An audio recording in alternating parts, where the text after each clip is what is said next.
तो ठाकुर साहब, पहले तो बहुत-बहुत शुक्रिया एंड मोस्ट वेलकम आपको कि मेरे इस पॉडकास्ट में करीबन मैं 8-9 महीने से जितने भी पॉडकास्ट किए, I think you are the highly decorated guest of mine. Yes. Padma Shri Balwant Thakur ji. और जब हम स्कूल में थे, बच्चे थे, तो जब थिएटर का नाम आता था तो आपके नाम से शुरुआत होती थी। उसके बाद जब मीडिया में भी आए तो तब भी ये सोचा जाता था कि कभी आपसे बात हो, आपके साथ इंटरव्यू हो। मेरा आपके साथ वैसे ये पहला इंटरव्यू है मेरे 21 साल के करियर में। आपका मैंने इंटरव्यू कभी नहीं किया। ऐसी छोटी-छोटी खबरों के लिए बड़ी बार आपसे बात हुई, फ़ोन पे बात हुई। तो सर, सबसे पहले तो यही कि पद्मश्री होना अपने आप में कितना गौरवान्वित पल था जब आपको पद्मश्री मिला। एक सपना तो सबका होता है क्योंकि 4th हाईएस्ट अवार्ड है, सिविल अवार्ड है इंडिया का। कैसा पल था वो? एक मुझे लगता है तो फॉर ए मोमेंट कुछ लगता है ठीक है। वो आपको मैं ये बताना चाहता हूँ, may be majority people may not be knowing. Uh, ये जो प्रोसेस होता है जब आपको पद्मश्री मिल रहा होता है तो जी। कभी-कभी होता है कि होम मिनिस्ट्री की बार आपको कॉल करता है कोई, somebody calls you because they take your acceptance also. हुँ, हुँ। राइटिंग में लेते हैं कि जी, मतलब वर्बली हाँ, कॉल करके हाँ। वैसे उससे पहले बहुत सारी प्रोसेसेस होते हैं, आईबी जी। के लोग आते हैं, हाँ, बहुत कि वो जी। वो कर रहे, जब ये कर रहे होते हैं तो लगा है कि किसी अवार्ड के लिए आपको लिया जा रहा है। But that happened in 2003 also, ये हालाँकि 2013 में मेरे को अच्छा। तो 2003 में तो मुझे एक कॉल भी आया था जिसमें एक व्यक्ति ने मुझे कहा था कि आपको ऐसे-ऐसे सम्मानित किया जा सकता है। अगर ऐसा हो तो आपको कोई आपत्ति तो नहीं है? मैंने कहा नहीं। हुँ, वो जो उस समय में जब मैं मतलब एक कोई पीक को तो आप कह नहीं सकते, जी। लेकिन लोगों के लिए सरप्राइज़िंग हो सकता था कि एट द एज ऑफ 42 हुँ, हुँ। वेरी यंग एज मुझे पद्मश्री। वो जब आपको और फिर बाद में एक समय वो भी आया कि मैंने अपने मतलब पर्सनल जो सोर्सेज़ थे वैसे मैंने खोज भी करवाई तो बाकी वो सही थी बात। अच्छा। 2003 में मेरा नाम था। उसके बाद कई बार आया होगा तो 2013 में भी जब को मिला तो लोगों को लगा यार बहुत it's too early for him, but nobody knew कि मैं तो उससे पहले वही ही था। उस पे था तो ठीक है। एक्सपेक्टेड था ना, जब हुँ। चीज़ें एक्सपेक्टेड हो तो तो सर मुझे लगता है surprise, it was not a surprise to 3 me. 3 में क्यों रह गया सर? मतलब कुछ बाद में जब पता वही ये छोटा है जी, बहुत छोटा है। अच्छा, ऐज 42 इयर्स में क्यों देंगे? आई एम टोल्ड कि मतलब जो फाइनल जब ज होता है फाइनल में कहीं पे मतलब कमिटी ने रिकमेंड कर दिया था, everything was done and suddenly drop हो गया। तो जो आई डोंट नो, आपको पता है हाँ, लास्ट मिनट कब कहाँ क्या हो जाए ये मालूम नहीं है। लेकिन एक चीज़ मैं आपके माध्यम से बताना चाहता जी। हूँ कि ऑल दीज़ अवार्ड्स मेरा अपना हर चीज़ को हर व्यक्ति अपनी तरह लेता है। तो मैं अवार्ड को एक और ज़िम्मेवारी की तरह लेता हूँ कि मेरे साथ अब पद्मश्री का टैग है तो मेरी ज़िम्मेवारी और बढ़ गई है। आपके आगे-पीछे की दुनिया और जिस फ़ील्ड में आप काम कर रहे हैं, वहाँ आपकी एक्सपेक्टेशंस आपसे ज़्यादा जुड़ जाती हैं लोगों की। हुँ, आप चूँकि हम तो एंड ऑफ द डे वो कुछ ऐसे प्रोडक्ट्स तैयार करते हैं, जो क्रिएटिव चीज़ें होती हैं, वो जी। पब्लिक डोमेन में जाती हैं, लोगों के बीच में लेके जाते हैं। तो साथ में लगता है this presentation is being done by Padma Padma Shri. Awardee ji. फलाना। तो वो पहले से ही उससे पहले जैसे एडवर्टाइज़ होता है, कुछ होता है। तो आपको उस ज़िम्मेवारी का एहसास दिलाती हैं चीज़ें कि देखिए साहब, आप ऑर्डिनरली पब्लिक में नहीं जा सकते। आप जब भी कोई चीज़ अनाउंस करते हैं, जब आपका कोई प्रोडक्शन होता है, जब कोई आप नया क्रिएटिव एक्ट लिखने लगते हैं या कोई कॉन्सेप्चुअलाइज़ करने लगते हैं, तो you should be cautious of this fact कि लोग आपको आपके अवार्ड के साथ जोड़ के जज करेंगे। मैं आपको फिर एक और इससे पहले और बात बढ़े मैं आपको बताऊँ कि जी। इससे बड़ा अवार्ड मैं बहुत पहले ले चुका था। अच्छा। उसके मैंने ऑल टाइम रिकॉर्ड तोड़े थे। I got that award at the age of say 28. कौन-सा अवार्ड था सर वो? That was संगीत नाटक अकेडमी। हाँ, वो भी Sangeet Natak ji. Academy award is the highest Indian honour in performing arts. हुँ। मतलब जैसे आपका खेल रत्न। 28 साल की उम्र में मिला सर आपको वो? जब आप 28 साल के थे? तो आप मतलब वो तो बहुत अर्ली है सर उस हिसाब से क्योंकि मुझे मतलब it was a hmm. All time record. मुझे लगता है कि मेरी एज में के किसी व्यक्ति को मिला होगा। राष्ट्रपति भवन में क्या होता है कि अवार्ड से पहले एक मतलब रिहर्सल होता है 1 दिन पहले, तो जो एडीसी होते हैं उसके ऑन राष्ट्रपति भवन के हाँ। राष्ट्रपति के, जी। तो वो जो है वो उनकी जगह खड़े होते हैं। बाकी तो एंटायर एक्सरसाइज वैसी होती है, वैसे ही रिसेप्शन होता है, उसके बाद हुँ। खाना-वाना जैसे दूसरे दिन होता है उस तरह वैसे ऐसे होता है, रिहर्सल, सीक्वेंसिंग सब कुछ होता है। तो जब वो कर रहे थे तो हम लोग थोड़ा लाइटर मूड में थे, तो एडीसी ने मेरा हाथ पकड़ के बोला, congratulation mister Thakur, you are receiving this award on behalf of your grandfather. मैंने कहा no sir, okay, for your father. क्या, मैं कहा नो सर। अच्छा, देन फॉर हूम? मैं कहा for myself. For myself हाँ। आई कांट बिलीव, क्योंकि अवार्ड की स्थिति कब बनती है, अगर मान लो 20 अवार्ड दिए जा रहे होंगे, 30 दिए जा रहे होंगे, 30 में से 10 तो होते ही नहीं इस दुनिया में। बिल्कुल सर, हाँ, उनके बिल्कुल। परिवार आके ले रहे होते हैं। क्योंकि वो उनकी पूरी उम्र की मेहनत का फल होता है हाँ, बेसिकली। तो जी, वो उसके बाद जो होते हैं उनमें से कुछ परसेंटेज व्हीलचेयर पे होते हैं, या कुछ ऐसे होते हैं जिनको एस्कॉर्ट किया जा रहा कोई एस्कॉर्ट करके है। कोई आदमी ऐसे मतलब यंग गाय ऑफ 28 जो सीजन से सेवा करके आराम से ले रहा है, ठीक था। तो ये सारी चीज़ें जो मुझे लगता है कि I am thankful to God. ये नहीं कि मुझे, मैं मतलब कहता हूँ ये जी मेरी हक था जो मिला मुझे, ठीक है, बहुत एफर्ट मैंने किया और मिल भी गया। बट इस इन सभी अवार्ड्स ने मेरी प्रोडक्टिविटी को और बेहतर किया, क्वालिटी को किया, क्योंकि मैं हमेशा ये सचेत रहता था, अभी अवॉर्डी हूँ मैं, एकेडमी अवॉर्डी हुँ, हुँ, हुँ। कहते थे ना, जैसे मेरा कोई हाँ, हाँ, ये एकेडमी अवॉर्डी का प्रोडक्शन, तो एकेडमी अवॉर्डी दिखना चाहिए आपके काम में। हाँ, वो झलकना चाहिए कहते हैं। ठाकुर साहब Balwant Thakur as a play writer, Balwant Thakur as a theatre director, Balwant Thakur as a cultural administrator, Balwant Thakur as a Padmashri. मगर बलवंत ठाकुर वो रियासी के एक छोटे से गाँव से शुरुआत वो कैसे हुई? वहाँ से बताइए ज़रा? देखिए शुरुआत देयर वाज़ नथिंग। कुछ लोग लेटर स्टेज में जब लाइफ में, मैंने अक्सर देखा है, बहुत सारे अपने कंटेम्परेरीज़ को देखा है। आप अचीव करते हैं, देन आप अपने लिए एक नैरेटिव सेट करते हैं। "ए साहब, मेरे को तब ये ख़्याल आया और मैं पहले से ही सेट रखा लिखता करके था। कि एक दिन मुझे राष्ट्रपति भवन जाना है और वो हुँ, बड़ा अवार्ड लेना है, या मैं ये करूँगा, या मैं देश का डिप्लोमेट बनूँगा, एम्बेसडर बनूँगा।" हुँ, हुँ। ये कुछ नहीं होता साहब। ये आई थिंक कोई ऐसे सिचुएशंस बनते हैं, ये डेस्टिन्ड होता है कि आपको ये करना है, और डेस्टिनी आपको वो ऐसे माहौल आपके आगे पीछे क्रिएट करते हैं।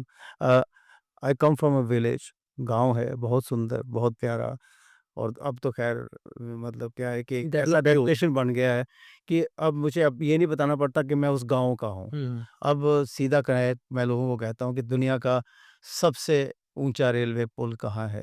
तो बग्गर तो सब कहते हैं कहाँ है जी? मैंने कहा मेरे गाँव और मेरी ज़मीन में है। ओके। अच्छा वो ज़मीन आपकी है, हाँ, ज़मीन आप जहाँ पर ये पुल बना है? अब जम्मू साइड और कश्मीर साइड है, जो चेनाब की। जी, जी। Jammu side is my land, Bakkal. पक्का। अच्छा जो बक्कल, वो लैंड है that is your ancestral land या एंसेस्ट्रल लैंड, जिसको वही दुनिया का वही सबसे मेरा बड़ा गाँव है, मेरे अच्छा। अर्ली एजुकेशन भी उसी गाँव में हुई है। हुँ, और वी नेवर एक्सपेक्टेड कि एक दिन वो इतना डेवलप हुआ। वो मेरा को और भी उसका इंटरप्रिटेशन है कि वो डेवलपमेंट दुनिया के लिए, देश के लिए तो हुई, लेकिन उस गाँव को की बर्बादी हुई उससे। वो जो उस गाँव का टोटल, आप समझ सकते हैं कि लोग बेघर हो गए, अच्छा। उजड़ गए। कुछ लोगों की तो पूरी-पूरी ज़मीन वहाँ पे आ गई। तो दैट्स अनदर स्टोरी, एक लंबी कहानी है। एनीवे उसके लिए कहीं और वक़्त हो तो मैं बता सकता हूँ कि क्या उजड़ा उसमें, या क्या नहीं उजड़ा। और एक बड़ी बात है, लेकिन वहाँ उस गाँव में जो एक कल्चर अब भी मतलब सर आप थोड़ा-थोड़ा ये बच कह सकते हैं क्योंकि आप भी एक क्रिएटिव आदमी हैं, मुझे लगता है एक लाइन मेरे ज़हन में आ गई जब आपने बताया कि एक गाँव जिसने देश का नाम रोशन किया खुद उजड़ गया। खुद उजड़ गई। इफ़ेक्ट है, इट्स इफ़ेक्ट। उजड़ गया, उसकी उसकी वो सारी वो जो इसका एक फ्लेवर था, जो हुँ। इतिहास था, देखिए उसकी अपनी मान्यताएँ, वहाँ उनके देवते थे बीच में रास्ते में, वो हट गए, उसमें बड़े-बड़े पिलर्स आ गए। मतलब वो तहस-नहस हो गया सारा कुछ। माइग्रेट हुए पे किसी भी हुए सर लोग? हाँ जी? माइग्रेशन भी हुई वहाँ से हाँ, लोग मैं ज़ाहिर है, people have come down to the towns. मैं उससे पहले मैं मतलब ये कहा, बात कहीं और चली जाएगी, बट जी, हो सकता है जी, प्लीज़। देखने सुनने वालों के लिए हुँ, इंटरेस्टिंग हो। ये दो डेवलपमेंट्स देखी हैं उस इलाके ने। इससे पहले एक डेवलपमेंट हुआ था कि सलाल हाइड्रो इलेक्ट्रिक प्रोजेक्ट बना, जी, तो उसके लिए बाँध बना। बाँध बनने के बाद जो है वो पानी जो है पूरा रुका गया, और वो बहुत बिल्कुल। सारे गाँव तक पीछे तक गया। जी, उसमें मेरा गाँव भी था। अच्छा। तो वो आया, तो मुझे किसी ने इसी तरह ही कहा, ये बलवंत जी कितनी बड़ी बात है, देखिए आपके यहाँ जो है ये जो दरिया बहता था, मतलब इधर से गुजरता, हुँ, तो अब तो एक झील बन गई है, और यहाँ तक तो वाटर ट्रांसपोर्ट हुँ, भी आ गया, तो देखो कितनी बड़ी बात है। तो मैंने उसको उस समय बताया था कि मैंने कहा आप नहीं समझ पाएँगे, आपकी समझ के बाहर की चीज़ें हुँ, हैं। मैंने कहा वो जो हम लोग as a child, as a एक छोटे बच्चे की मैं था जब मैं, हुँ, तो घर में हमारे यहाँ कुछ मान्यताएँ हैं। मेरी मदर मुझे सुनाती थी, आवाज़ सुन के क्या, हुँ। आज दरिया सूंका ला। हाँ, हाँ, डोगरी च आखदे सूंका दा मतलब घटा दा।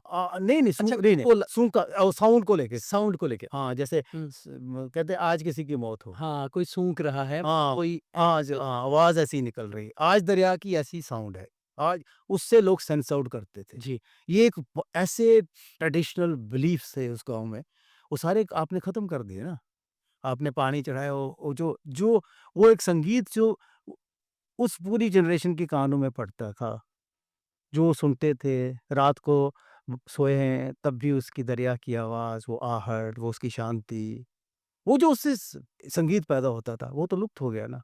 आपको आपको डेवलपमेंट के नाम पे आपको क्या पता कि उनका क्या उजड़ा, और उनके उनकी कितने, देखिए कितनी चीज़ें थी, रिलेशंस थे, वो सब खत्म हो गए। मैं 2 तो बार उजड़ा हूँ देश को बनाने के लिए।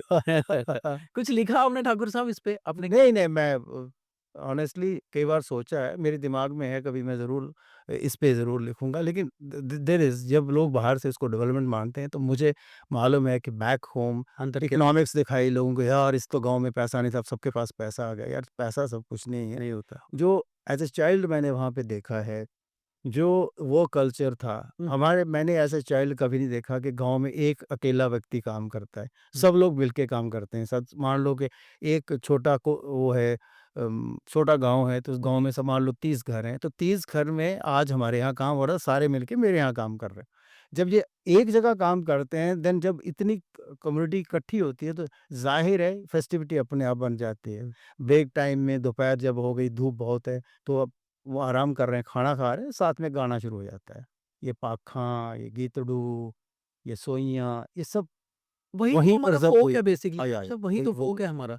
ठाकुर साहब बचपन कैसा था आपका? संघर्ष भरा? बचपन देखिए, मैं my father was the head of the village, okay. और वो मतलब जो हमारी खानदानी ज़मीन थी, वो 8,000 कनाल ज़मीन थी। बड़ी मिलियन लुट अच्छा। हुई हुँ, था सारा कुछ। तो ये मैं एज़ अ चाइल्ड सब कुछ देखा हुआ है, खेतों में काम हो रहे हैं। क्योंकि मैं I used to come out of that, वो मैं एक जो एक वहाँ पे थोड़ी वाइफ़िकेशंस रहती थी, उसको मैं नहीं मानता था। मैं जा कर के जो महिलाएँ गा रही हैं, कुछ कर रही हैं और लैब लगा रही हैं, तो साथ-साथ में मैं भी बीच में कर रहा हूँ। कहीं गोडियाँ हो रही, तो बीच में जाना, वो सुनना हो रहा है। वो जो चाइल्डहुड इम्प्रेशंस हैं, जो इम्पैक्ट मेरे पे पड़े, जो संगीत मेरे कानों ने सुना, जो मेरी आँखों ने वो लोगों को नाचते हुए देखा, हुँ, जो जो इमेजरी मेरे दिमाग में थी, उस समय मेरे को कोई पता नहीं था कि क्या इम्पैक्ट क्रिएट कर रही है। हुँ। वो इम्पैक्ट मेरे दिमाग में एक परमानेंट एक इम्प्रिंट बन के बैठ गया। वहाँ से सडनली मेरे को ना एकदम से, मैं आपको बताऊँ कि टोटल एक शॉक, हुँ, एक शॉक, अच्छा और बुरा कुछ भी हो सकता है उसको, मुझे वहाँ से अप्रूव किया गया। मेरे फादर थोड़े एम्बिशियस थे कि उन्होंने कहा कि यहाँ गाँव में रख के इसकी पढ़ाई जो है, वो मतलब नहीं हो पा हाँ, रही है। ज जो उस लेवल उनका की नहीं हो पाई। मेरे को लेके एम्बिशन था। हुँ। मैं तो उस समय डिसाइड करने वाला उनका था। क्या सपना था आपको लेकर कि ये और क्या बने? ज़ाहिर है उनका तो सपना था, क्योंकि बहुत सारी लैंड्स हैं, छोटे-छोटे झगड़े चलते रहते हैं, तो बेटा वकील बनेगा अच्छा, और साथ में पॉलिटिक्स में आएगा। ठीक। हम लोगों को सपोर्ट करते, तो मेरे को बहुत लेटर एज तक भी कहते थे, कहते हुँ, यार तूने लाइन छोड़ रहे हो, क्या जा रहे हो? पावर तो हुँ, उसमें है, तो हम लोगों को बनाते हैं, तो अपना घर का बनेगा तो क्या प्रॉब्लम है? और लोग ज़्यादा सपोर्ट करेंगे। हुँ। तो दैट वाज़ द थिंग, तो मैंने मतलब उसी तरह से मेरे को अप्रूव किया गया। I had my early education in Jyotipuram, जहाँ पे अच्छा, बहुत टोटली मतलब जम्मू कश्मीर में उसके बराबर की कहीं एजुकेशन नहीं एजुकेशन थी, नहीं जहाँ थी पे उस समय। हाँ, क्योंकि हाँ, school that school was being run, KV not ये ओके, प्रेजेंट स्कूल एनएचपीसी खुद चलाती एनएचपीसी खुद चलाता था। ओके, है। हाँ, ठीक। तो वे मतलब आपको नर्सरी वाले को मास्टर्स और एमएससी वाले पढ़ाते हैं वहाँ, पढ़ाते तो हैं। सोच लीजिए आप, क्योंकि उनके अपने बच्चों तो फिर की किस क्लास के तक आप वहाँ पढ़े? मैं 5th के बाद वहाँ पढ़ा। 5th के बाद 12th तक? हाँ, ओके, नॉट 12th, अच्छा 10th तक। 10th तक। या फिर मैंने then higher secondary school Reasi से फिर किया है। तो मैं टू बी वेरी ऑनेस्ट, मेरी पहली फर्स्ट 5th तक कोई पढ़ाई नहीं है। ओके। हाँ, मुझे लिखना नहीं आता था। दो आई वाज़ अ 5th पास। हुँ, हुँ। हाँ जी, ये तो नंबरदार का बेटा है, ये तो पास अ, करना है, दैट काइंड ऑफ थिंग। गाँव में इनफैक्ट के किसी को कुछ बाद नहीं आता। आप फिर पढ़ना शुरू किया आप तब मैंने बाद? पढ़ना शुरू किया, और मैं शुरू से थोड़ा ज़िद्दी था। पता नहीं क्या मेरी ऐसी एज़ अ चाइल्ड नेचर रही होगी। कितने सिबलिंग्स थे सर आप? हम तो मैं हमारी मतलब देखिए खानदान में एक, एक, एक करके मेरे फ़ादर अकेले थे। ओके, उसके बाद हम लोग, we are 4 brothers, I am the youngest in my family. Okay. तो फिर मेरे को थोड़ा प्यारा भी था, मैं, हुँ, होता है ना लाडला बच्चा है, तो बहुत सपोर्ट किया। लेकिन ये है कि जिस आदमी को 5th में क, ख, घ नहीं आता था, वो व्यक्ति 12th आने तक टॉपर था अपने ओके। डिस्ट्रिक्ट का। जी। अब डिस्ट्रिक्ट तो अब हुँ, बना, खैर वो तहसील थी, और Reasi was a very important place. तो हुँ। वहाँ से फिर मैं कॉलेज आया। कॉलेज मैंने एमएम जम्मू कॉलेज, से किया आप? हाँ, ओके, जम्मू से ग्रेट। किया। और मैंने जो सब्जेक्ट्स चुने वो भी एक मिक्स ऑफ एवरीथिंग था, ज्योग्राफी हुँ, हुँ। और इकोनॉमिक्स और बिज़नेस मैनेजमेंट।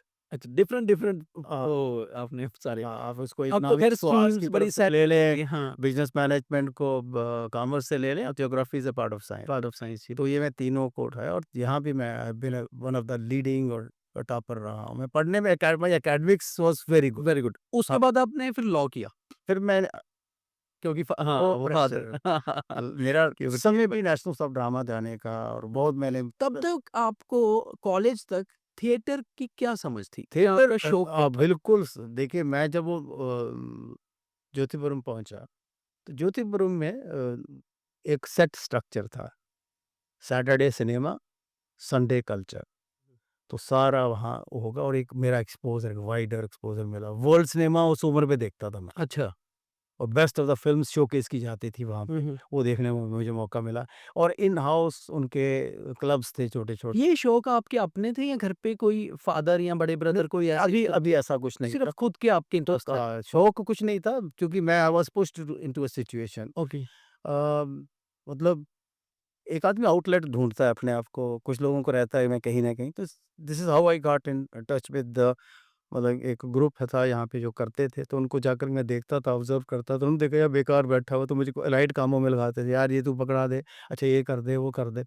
तो बीच में चलते-चलते मैं कहीं प्रॉम्प्ट करता था, एक slowly I got into that, और मेरे को वो अच्छा लगने लगा। 1 बार किया, 2 बार किया, तो फिर मेरा, लेकिन एक्सपोज़र बड़ा अच्छा लगा, हो गया। फ़िल्म्स अच्छे देखे थे, लिटरेचर से अच्छा एक्सपोज़र हो गया। हुँ, हुँ। कुछ नाटक उस तरह के थे, बड़े स्तरीय नाटक देख चुका था, मोहन राकेश देख चुका था, बादल सरकार देख चुका था, मतलब जो टॉप मेनस्ट्रीम अच्छे प्लेराइट्स किए थे, थे, राइट। उनके नाटक देख चुके थे, हुँ, तो उसका एक इम्पैक्ट आपके दिमाग में कैरी होता है। इनफैक्ट जम्मू आना मेरे लिए इज़ मोर लाइक ना, कहीं ऊपर से आप नीचे के पड़ गए यहाँ पे, उस तरह का नाटक, उस तरह का थिएटर नहीं हो रहा था। इसलिए मैंने उस चीज़ को कंटिन्यू करने के लिए विदिन एमएम कॉलेज भी अपना स्टूडेंट्स का एक क्लब क्रिएट कर अच्छा। लिया। हाँ, तो एमएम कॉलेज को रिप्रेज़ेंट करते थे। उस समय माध्यम कोई और नहीं था, टेलीविज़न था नहीं। There was only just one what we call medium, that was radio. Radio. तो आई अप्रोच्ड रेडियो उस college as a college student. हुँ, हुँ।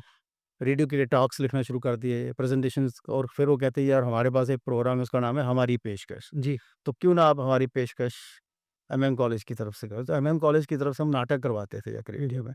तो एक वो लीडरशिप भी आई, लोगों को मैनेज करना भी सीखा उस प्रोसेस में, और मोस्ट इम्पोर्टेंटली प्ले मेकिंग, अच्छा, और कि प्लेस या लिखने क्या उसको लिखना डायरेक्ट भी, करना, और वो डायरेक्ट जो डायरेक्शन वाला शौक डायरेक्शन शुरू। भी आया था, वही करता रहा। तो फिर तब तक सर ग्रेजुएशन खत्म करने के बाद लॉ में तो आपने एडमिशन ली।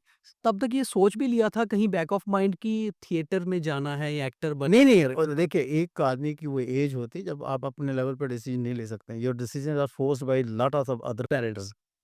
एक कॉल अब तो खैर फिर ऑप्शंस हैं, उस ज़माने में तो ऑप्शन कोई होता नहीं हुँ, था। हुँ। अ, आप अपने लेवल पे क्या डिसीजन ले सकते हैं, जब आपका सपोर्ट स्ट्रक्चर सारा पेरेंट्स, पेरेंट्स हैं। और you can not go against their wishes. ये कौन से ईयर की बात है सर? मैं I am talking of that 70 मतलब 80 80 अराउंड 80। ठीक, 80s में मैं कॉलेज में था, कॉलेज में और 82 में आई जॉइन्ड लॉ। लॉ, ठीक। तो उस समय मेरे पास कोई और ऑप्शन नहीं था other hmm, then to go with the wishes of my parents. हालाँकि लॉ मैंने हाफ़ हार्टेडली किया। लेकिन एक और मैं बताऊँ, उससे पहले मेरा कनेक्शन यूनिवर्सिटी में और एक प्रेज़ेंस बन चुका था। Reason being a college student, हमें यूनिवर्सिटी को रिप्रेज़ेंट करने के लिए जो मौके बारो करती जो थी कल्चरल यूनिवर्सिटी। एक्टिविटीज़ होती थी उस हाँ, तो उस समय तक मेरा नाम निकल आया था। जी। तो जम्मू यूनिवर्सिटी बारो करती थी। इनफैक्ट कई बार प्रोटेस्ट भी होता था कि इसकी वेरिफिकेशन करो, ये आदमी यूनिवर्सिटी का नहीं है। अच्छा, अच्छा। जब हम लोग when we started fetching awards at the national level, जब हमने अवार्ड लेना शुरू कर दिए, तब सबको होता है यार ये स्टूडेंट ही नहीं है, ये प्रोफेशनल और है। बड़ी यंग एज में वो चीज़ों में आ जाना। हुँ, हाँ, तो ये सारी चीज़ें थी, बट उस समय भी डिसीजन ले पाना बड़ा बहुत तो फिर लॉ कर ली सर उसके बाद? ला कर ली। फिर मैंने देखो अंदर वो खा देख एक अननोइंगली हम वो मैंने आपसे अभी जो हम लोग इनफॉर्मली आपस में बात जी। कर रहे थे, तो we are all story tellers. हम एग्ज़ैक्टली। कहानियाँ कहने वाले लोग हाँ, हैं। नहीं। मैं हो सकता है शुरू में आपको बताऊँ मैं पोएट्री करता था, तो मैं अपनी पोएट्री के माध्यम से लोगों तक अपनी बात कुछ ऐसा मेरे पास हुँ। हमेशा रहता है कि मैं शेयर करूँ यार। कोई चीज़ देखूँ तो मुझे हर चीज़ के लिए अपना इंटरप्रिटेशन बनता था। फिर तो चंद साथी चाहिए, उनको सुनाना। मैं आपको एक बड़ा छोटी-सी बात जी।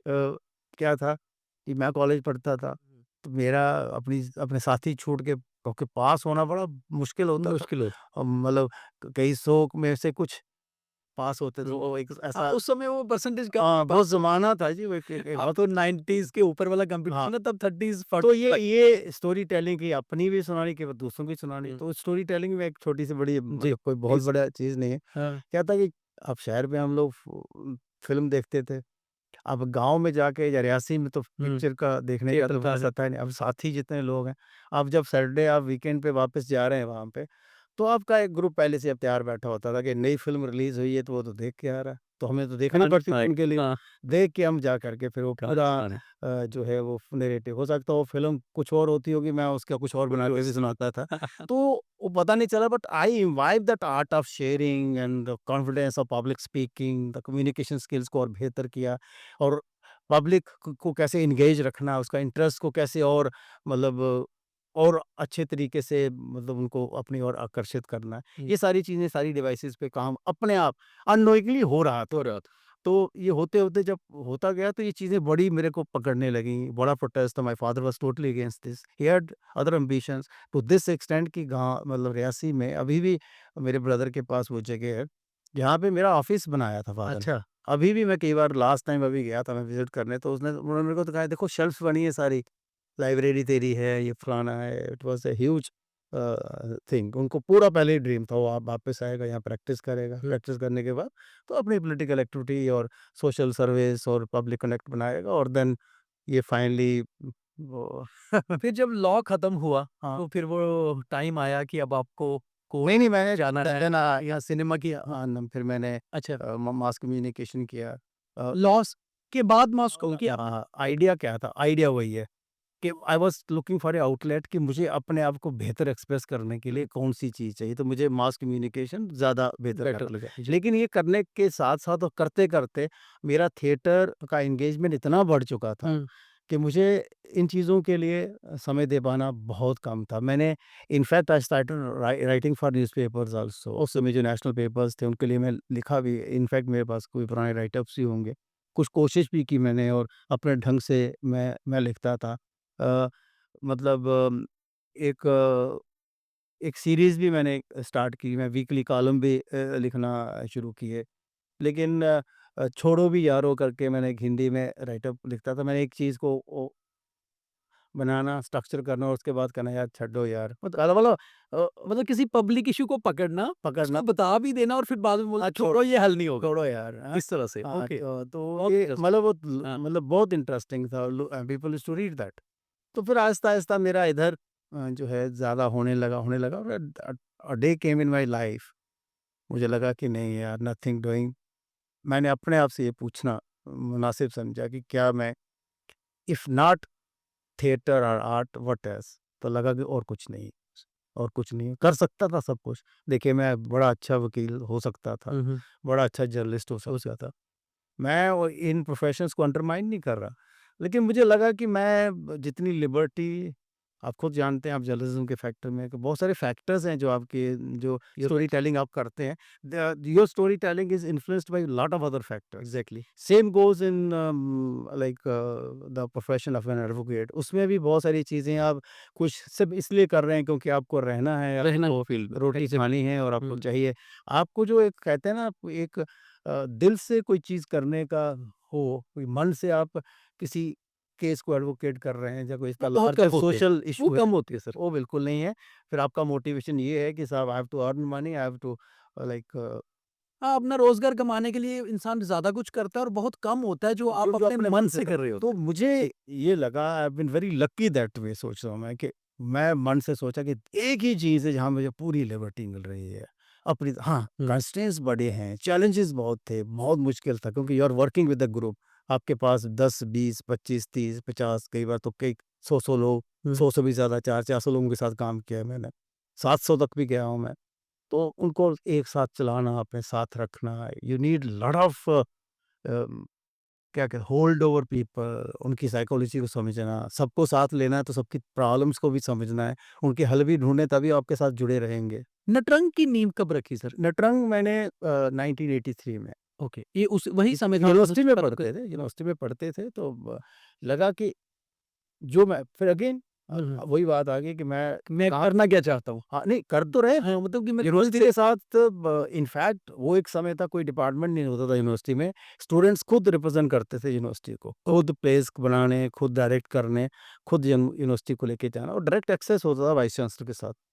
तो फिर भी लगा कि उसमें भी बहुत सारे फैक्टर्स आपको इन्फ्लुएंस करते हैं। उन्होंने एक रूल बना लिया कि हर डिपार्टमेंट से एक-एक व्यक्ति लेना है अपना। अब बीच में कुछ ऐसे डिपार्टमेंट्स हैं जहाँ किसी को कोई ड्राइव ही नहीं है अंदर।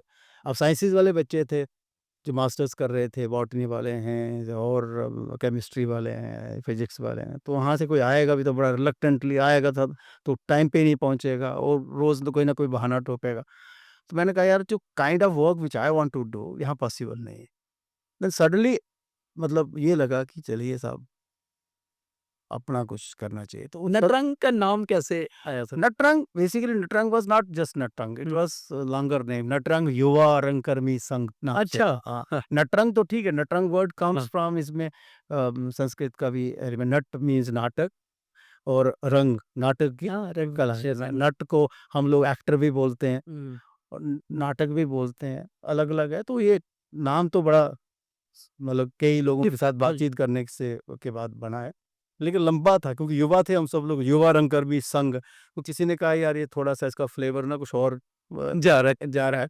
तो जो कि और शॉर्ट नाम जो है बहुत पॉपुलर रहेगा। तो we then we stuck to Natrang और एक चीज़ ये है, नटरंग ये इसलिए नहीं कि मैं आज इस आपके बीच में बैठ के बात कर रहा हूँ। नटरंग मुझे लगता है एक बड़ी ऐतिहासिक घटना है जम्मू कश्मीर के कल्चरल लैंडस्केप पे।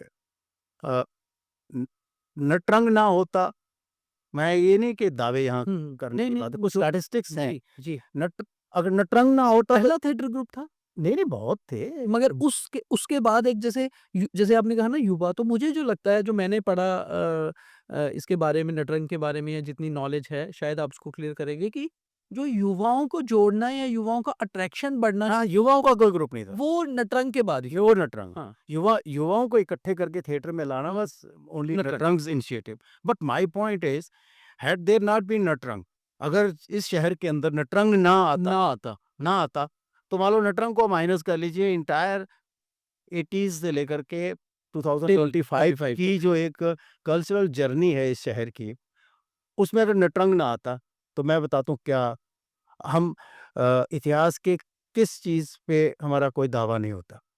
पहली चीज़, नटरंग ना होता, तो जम्मू कश्मीर से बाहर जम्मू कश्मीर को कोई नहीं जानता। कोई नहीं जानता।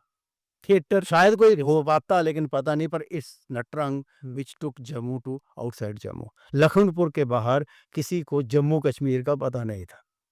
एक-आध कोई गिना-चुना हो कोई डोगरा कुछ एक संगम बना था हिमाचल वालों का मिलके तो कहीं एक आकर के वो तो एक that was A more a community affair जिसमें एक कोई नाटक करा होगा। जम्मू के बियॉन्ड कभी नाटक गया ही नहीं हमारा। फैक्ट ये है कि हम वो लेवल ही नहीं अटेन कर पाए जो हम नेशनल लेवल पे बता पाते हैं। तो एक चीज़, नटरंग ना होता तो आउटसाइड इंडिया इस भाषा की, इस कला की, इस डोगरी की संस्कृति खास तौर की पे हाँ, डोगरी की। कोई पहचान नहीं बनती। वी उसके बाद तो एज़ एन इंडिविजुअल भी मैं 100 कंट्रीज़ हुँ, 2012 में पूरा करा हुआ है। तो वहाँ बलवंत ठाकुर नहीं जाता है, वो पूरा वो न खित्ता जाता है। खिता ये तो और लोग आपको सीधा उस जगह पे पहुँचवा देते हैं। अच्छा, मैं पहले तो मैं जम्मू कश्मीर रिप्रेज़ेंट कर रहा हूँ, देश रिप्रेज़ेंट कर रहा हूँ तो फिर चूँकि जम्मू कश्मीर का हूँ तो जम्मू कश्मीर की बात होती है।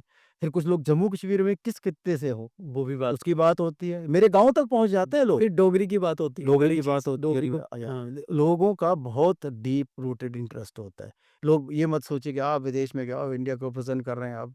वो देखते हैं अकेला इंडिया के किस राज्य के किस शहर के किस नहीं कोने ये से जो पर्सनल हाँ, उसमें जो सप्लीमेंट्रीज़ आपको आती हैं, जब डिस्कशन में जो चलती हैं, तो ज़ाहिर है जब ये बात होती है तो देखिए आपके मंच में से मैं कोई बड़ी बात नहीं कर रहा, एक कुछ फैक्ट्स हैं जो लोगों को हुँ, क्लियर करना चाहता हूँ।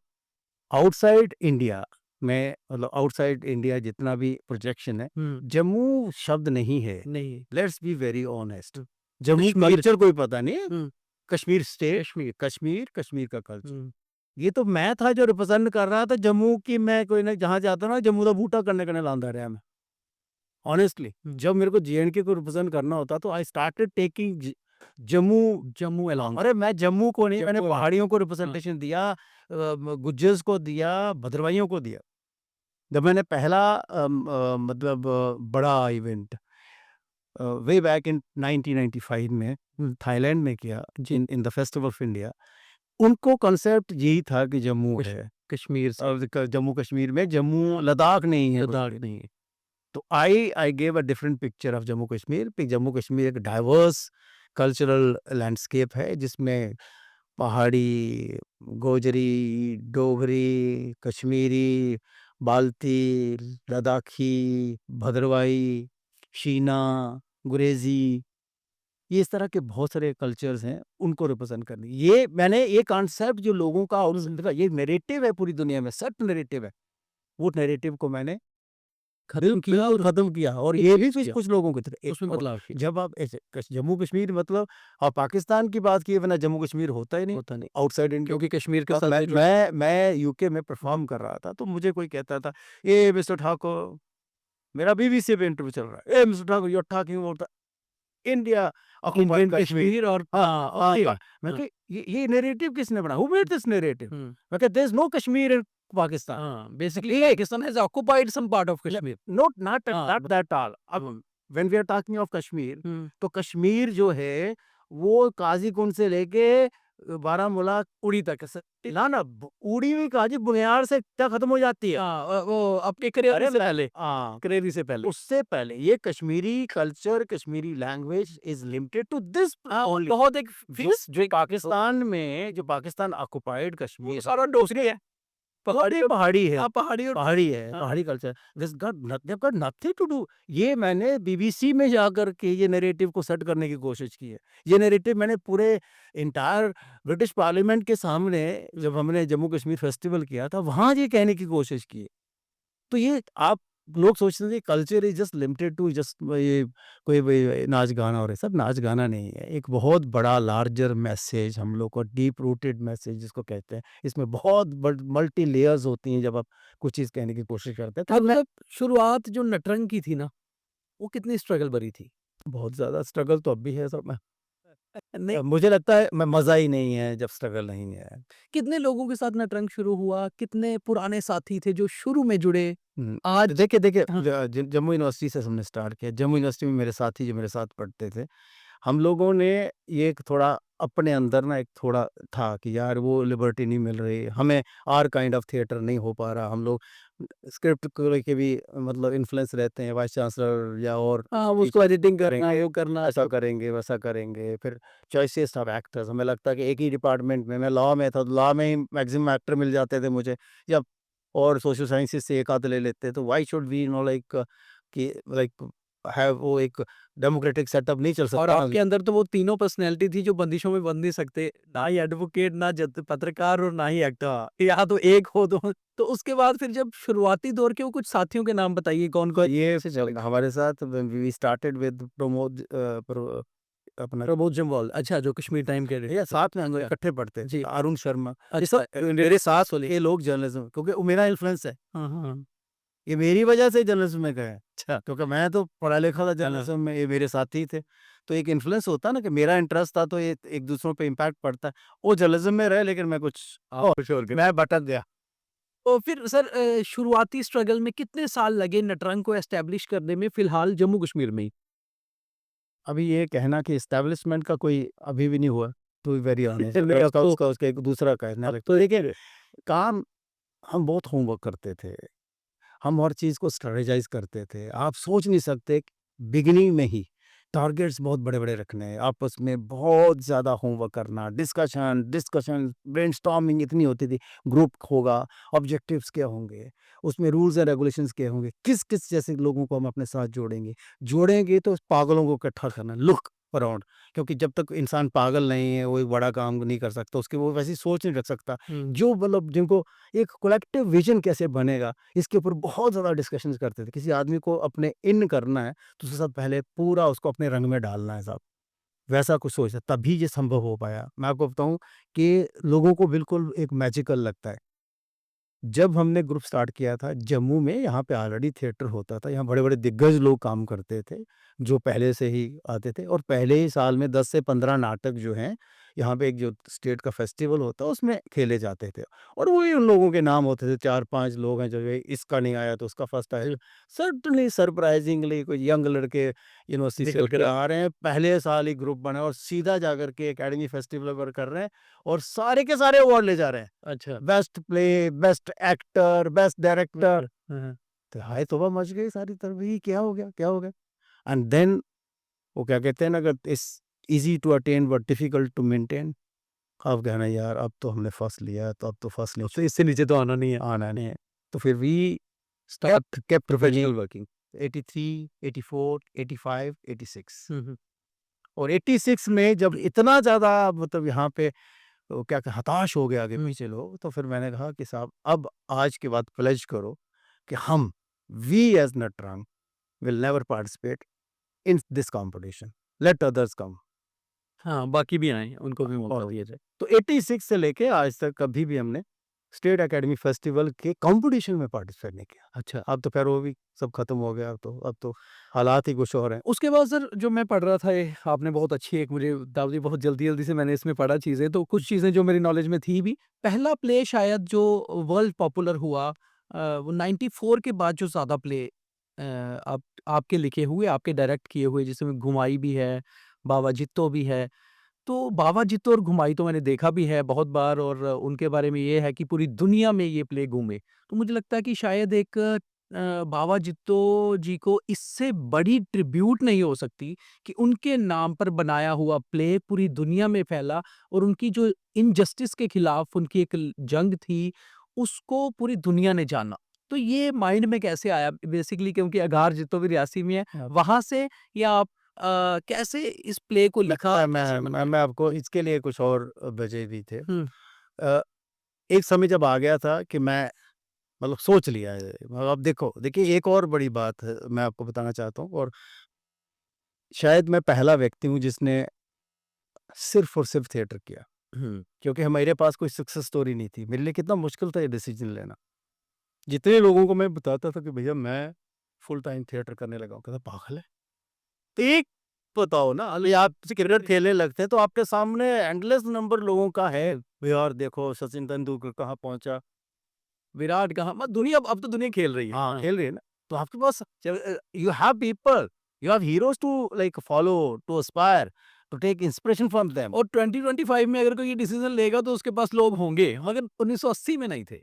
हाँ, एक व्यक्ति एक भी नहीं था। इस पूरे रीजन में जो कोई ऐसा नेशनल एक सिंगल एग्जाम्पल नहीं था कि साहब वो आदमी, और वो एक मुझे लगता है कि बड़ा पागलपन का डिसीजन हुँ, था। अब जब लिया है तो उसको कायदे से अ, एक बिगिनिंग दी जाए। हालाँकि बहुत लेट जाकर के मैंने ये सोचा अब मैं और कुछ नहीं करूँगा। पहले तो फिर साथ में ट्राई करता हूँ। Can you believe I applied for certain jobs also, और मुझे मिलने वाले थे क्योंकि मेरा एकेडमिक्स बड़ा स्ट्रॉन्ग था। तो मैं मतलब दैट वाज़ सच कि मेरे को तो मिलने ही मिलने हैं। हाँ, उस समय गवर्नमेंट सेक्टर में जॉब मिलना नहीं, नहीं अच्छा मतलब गए ऐसा साहब तब भी बड़ा मुश्किल था। उस लेवल की एकेडमिक्स होती तो मुझे लगता है फिर तो आने नहीं, अगर आप पहले से ही पढ़ने में ठीक थे, हाँ, उतनी उस लेवल की एकेडमी से तो ईज़ी था। तो मैं उधमपुर डिस्ट्रिक्ट था और रियासी तो बना नहीं था, तो उधमपुर डिस्ट्रिक्ट में जब डिस्ट्रिक्ट की पोस्ट थी तो उस कॉम्पिटिशन में मैं बहुत वैसे भी और मेरी बेहतर पकड़ थी। Uh, but anyway I I don't want to go into those details. जी। तो मैंने जब ये सोचा तो then I went around Delhi में गया, कुछ जो लोग मेरे से मतलब जो मेरे में बहुत रुचि रखते थे, हुँ, इस आदमी को ना थिएटर नहीं छोड़ना। आई हैड सर्टेन पीपल जिन्होंने मेरा काम देखा था, वो कहते हैं यार बलवंत तुम बने ही इसके लिए हो।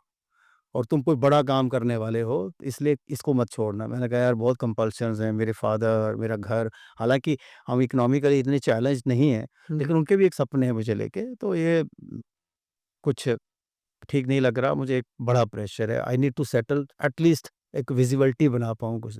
कहता यार अगर ये तुम सेकेंडरी बात है, लेकिन the kind of theatre which you are doing इसकी एक लाइफ़ है, एक बियॉन्ड दैट नहीं जा पाएगा।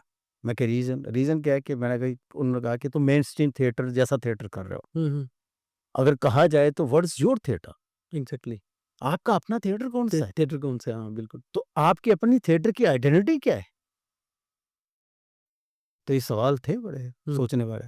वही थिएटर जो तुमने नाटक किया चौराहा, तो इस तरह का नाटक और भी तो हो रहा है। तुमने किया नाटक पोस्टर, तो पोस्टर तो भारत में और जगहों पे भी और किया और जगह डायरेक्टर्स ने भी किया। समहाउ बाय एंड लार्ज कोई थोड़ा इधर थोड़ा ठीक था, तुम्हारा उसका ठीक था, तो वैसा ही था। What is your identity? What is your kind of theatre? What is your methodology? तुम्हारी अपनी फॉर्म क्या है? तुम्हारा अपना फ्लेवर क्या है? तुम्हारी अपनी पहचान थिएटर जो एक थिएटर एज़ अ परफॉर्मेंस क्या है? पहली चीज़ and second what about your language? Hindi तो सब लोग कर रहे हैं। Why can't your own language?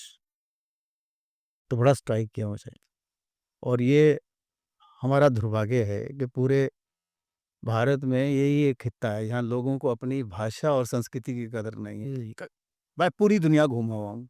हमसे ज़्यादा तबाही अपनी कला की, अपनी किसी ने नहीं। संस्कृति की, अपनी भाषा की किसी ने नहीं की। हम लोग हैं इस जम्मू के जिन्होंने मतलब बहुत सैडिस्टिक हैं लोग अपने अपने कल्चर को लेके। इसकी इस पे लंबी डिबेट कर सकता हूँ। मैं सर एक छोटा-सा पूछूँगा, कारण क्या देखा आपने? कारण कारण कुछ नहीं है साहब, एक भेड़-चाल है। मुझे लगता है कि हम लोगों की फ़ोर-साइटेडनेस खत्म है।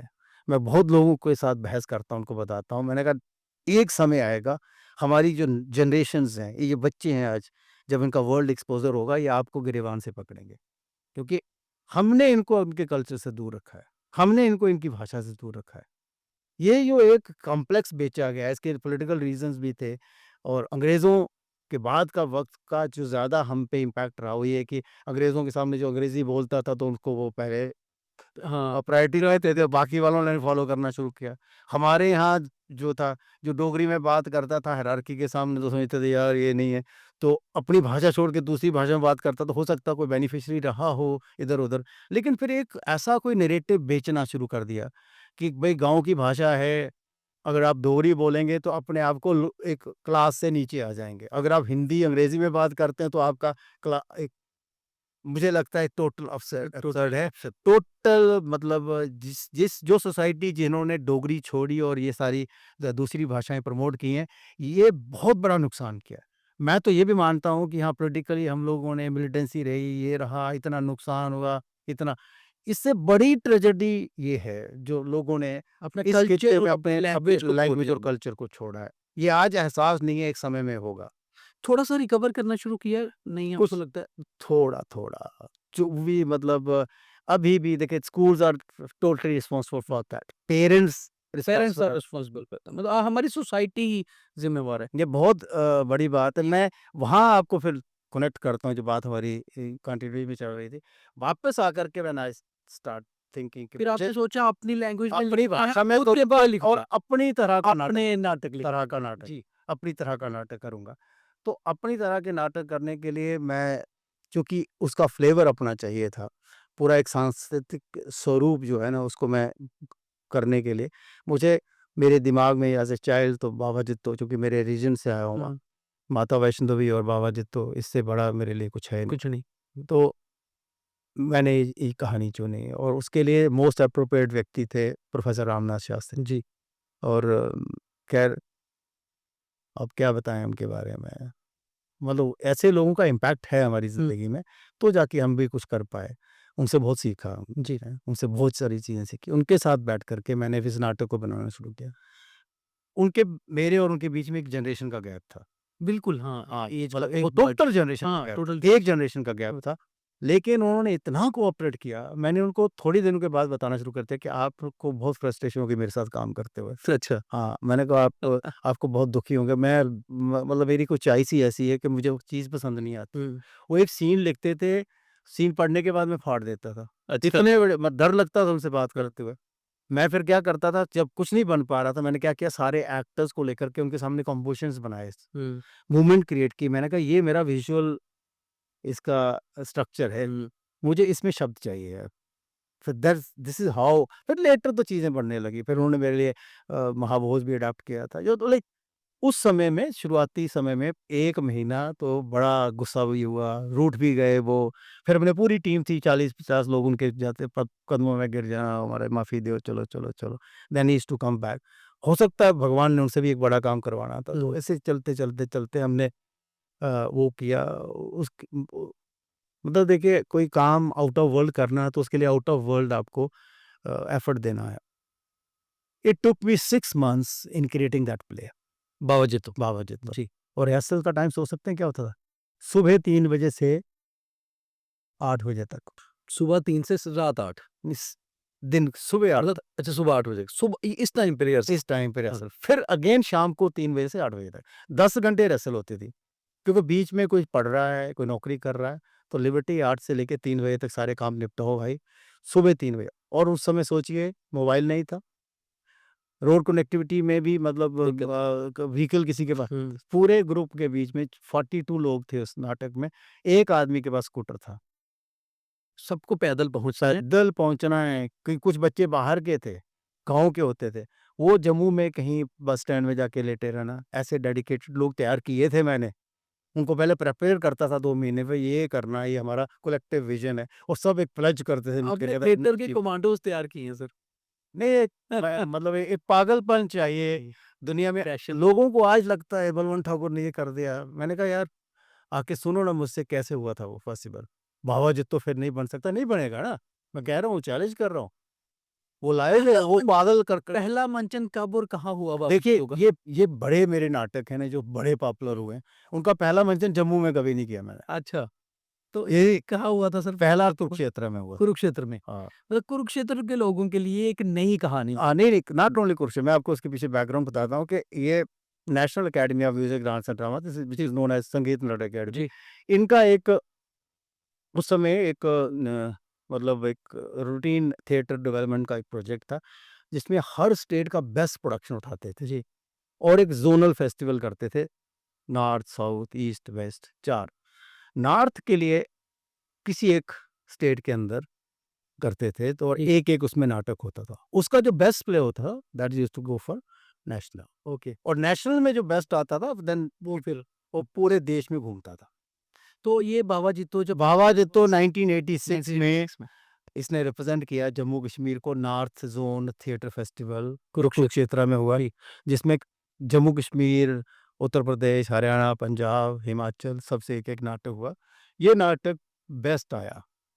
बेस्ट इस हद तक आया कि मैं ये क्या बताऊँ कि अभी नाटक कर ही रहे थे, जिस दिन हो रहा था, जो एक्सपर्ट्स जिन्होंने 10-12 लोग थे जिन्होंने हुँ। इसको मतलब सेलेक्ट करा, तो हुँ। दे वर द लाइक क्या कहते हैं कि top okay living legends of theatre, वो देखते थे उसको। और मेरे को एक मतलब मैं उसका नाम नहीं बताना चाहता, जब हम लोग स्टेज पे आके लोग आके ग्रीट करते हैं परफॉर्मेंस खत्म होने के बाद, कहता है, उन्होंने मेरे को ऐसे गले लगा के बोला, कहता है get prepared for nationals. Okay. अच्छा उसी समय उसी डिसाइड को कर लिया था। मैंने कहा सर अभी दूसरा नाटक हुआ है, अभी 5 और होने हैं इसमें। कहता इससे ऊपर कुछ नहीं जा सकता। हुँ।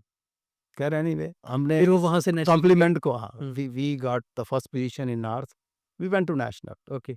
और 1987 का ये बेस्ट प्ले था नेशनल। नेशनल में। हाँ। फिर उसके बाद सर ये देन इट कितनी स्टार्टेड कंट्रीज़ में बाबा जित्तो मतलब आउटसाइड इंडिया की देखिए लंदन फेस्टिवल ऑफ थिएटर के लिए सिलेक्ट हुआ ये और जगह, लेकिन विद इन इंडिया आपको बड़ा अच्छा लगेगा बीइंग ए डोगरा ये जान के, कहाँ जा करके असम के और त्रिपुरा के और मणिपुर में और कहाँ मदुरई में जाके इधर और कहाँ मुंबई, कहाँ गोवा और सेंट्रल इंडिया और आसपास में तो कुछ स्टेट्स ने, हुँ। एक और मैं बता रहा हूँ, कुछ स्टेट्स ने इस प्ले को ओन किया।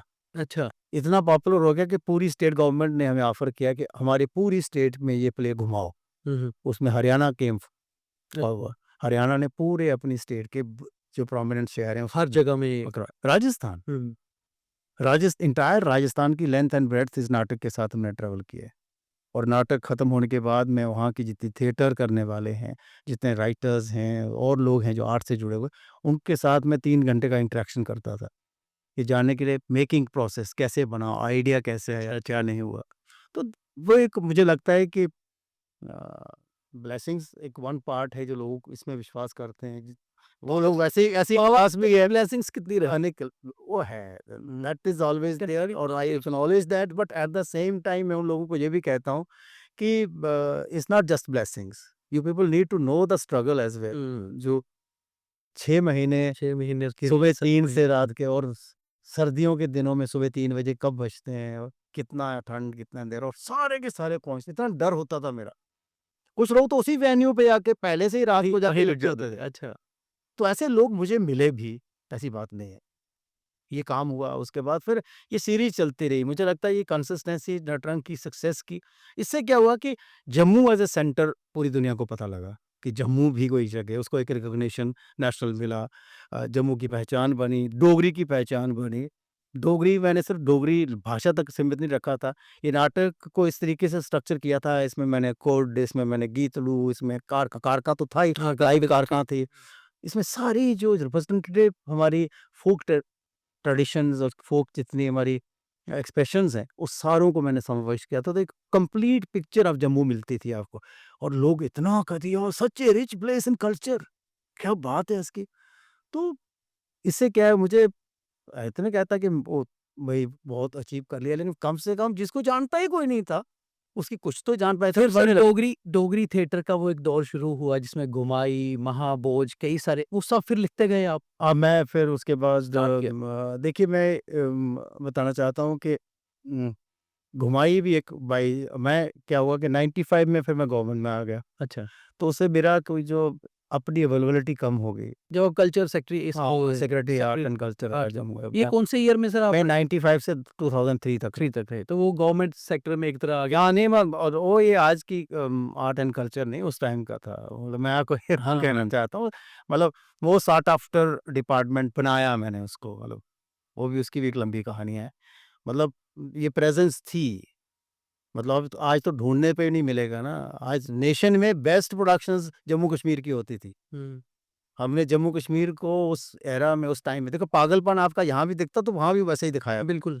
मैंने मतलब भारत में जो कल्चरल सबसे बड़ा कॉम्पिटिशन है that is the Republic day of India.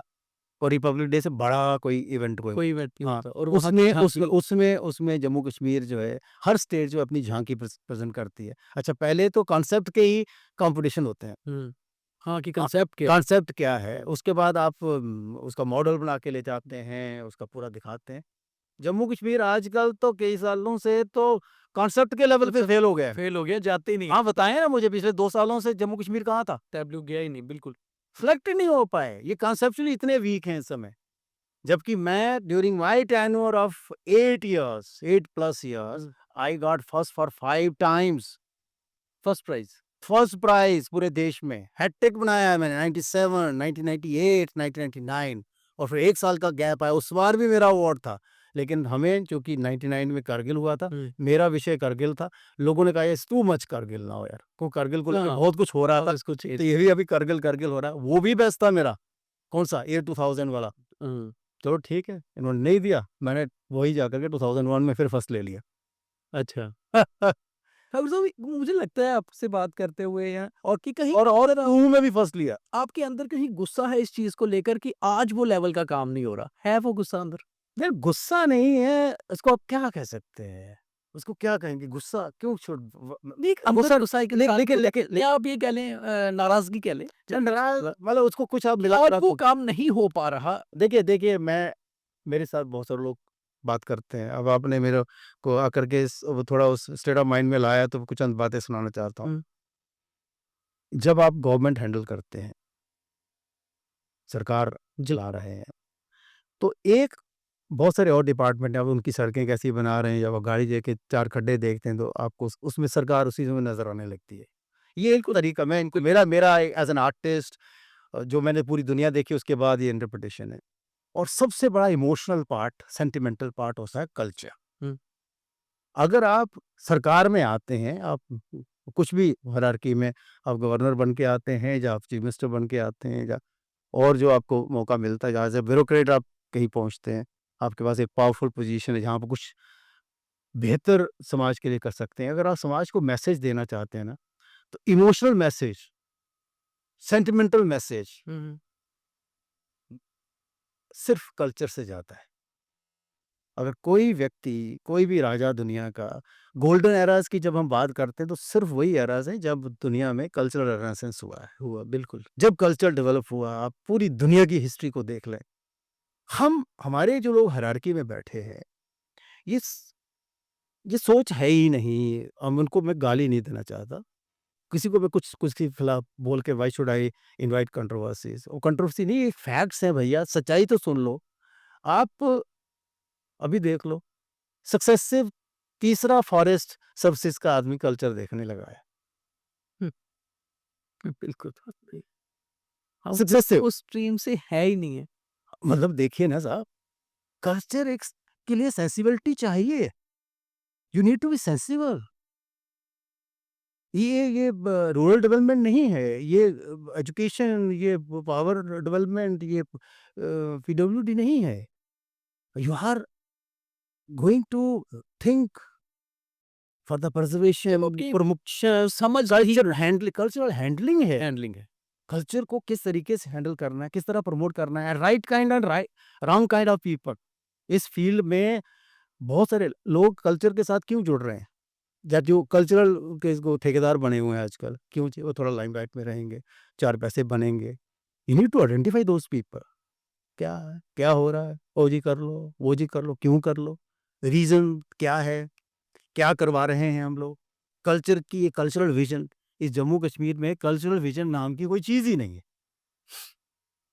कोई भी आप बताओ ना, आके 2 लाइनें आइए डिबेट करते हैं यहाँ पे। बिल्कुल। What's your vision? What exactly you want to achieve? आप क्या करना चाहते हैं? आपको पता है हमारा कहाँ-कहाँ नुकसान हो रहा है? कितनी डाइंग फार्म्स हैं? अगर हैं भी और आपने आइडेंटिफ़ाई की, अगर आइडेंटिफ़ाई किए हैं तो उनको कैसे सर्वाइव करना? वो एक टेक्निकल काम है ना।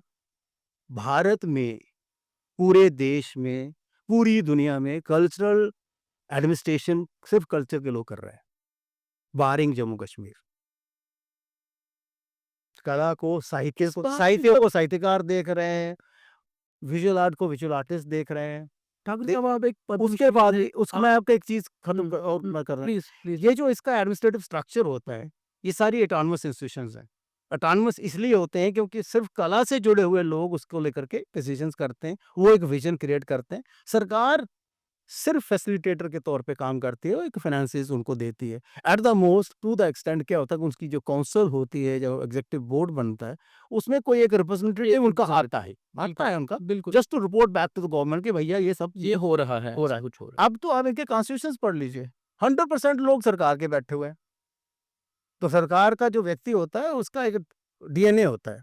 उसने वही करना है जो सरकार हाँ, जो सरकार के को लिए पसंद बेस्ट आए। है उसको। आपने कभी कोशिश नहीं की आप पद्मश्री के लेवल पे हैं, आपकी एक रिस्पेक्ट है, आपकी बात सुनी जाती है, कि कोशिश करें सरकार तक ये बात पहुँचाने की कि बिल्कुल भाई पहुँचा क्या हो रहा है? बिल्कुल किया पहुँचाई, आपने? बिल्कुल पहुँचवाई, बिल्कुल कही है। और टाइम टू टाइम फ्लैग भी की है और बताया है कि मेरा एक कंसर्न है।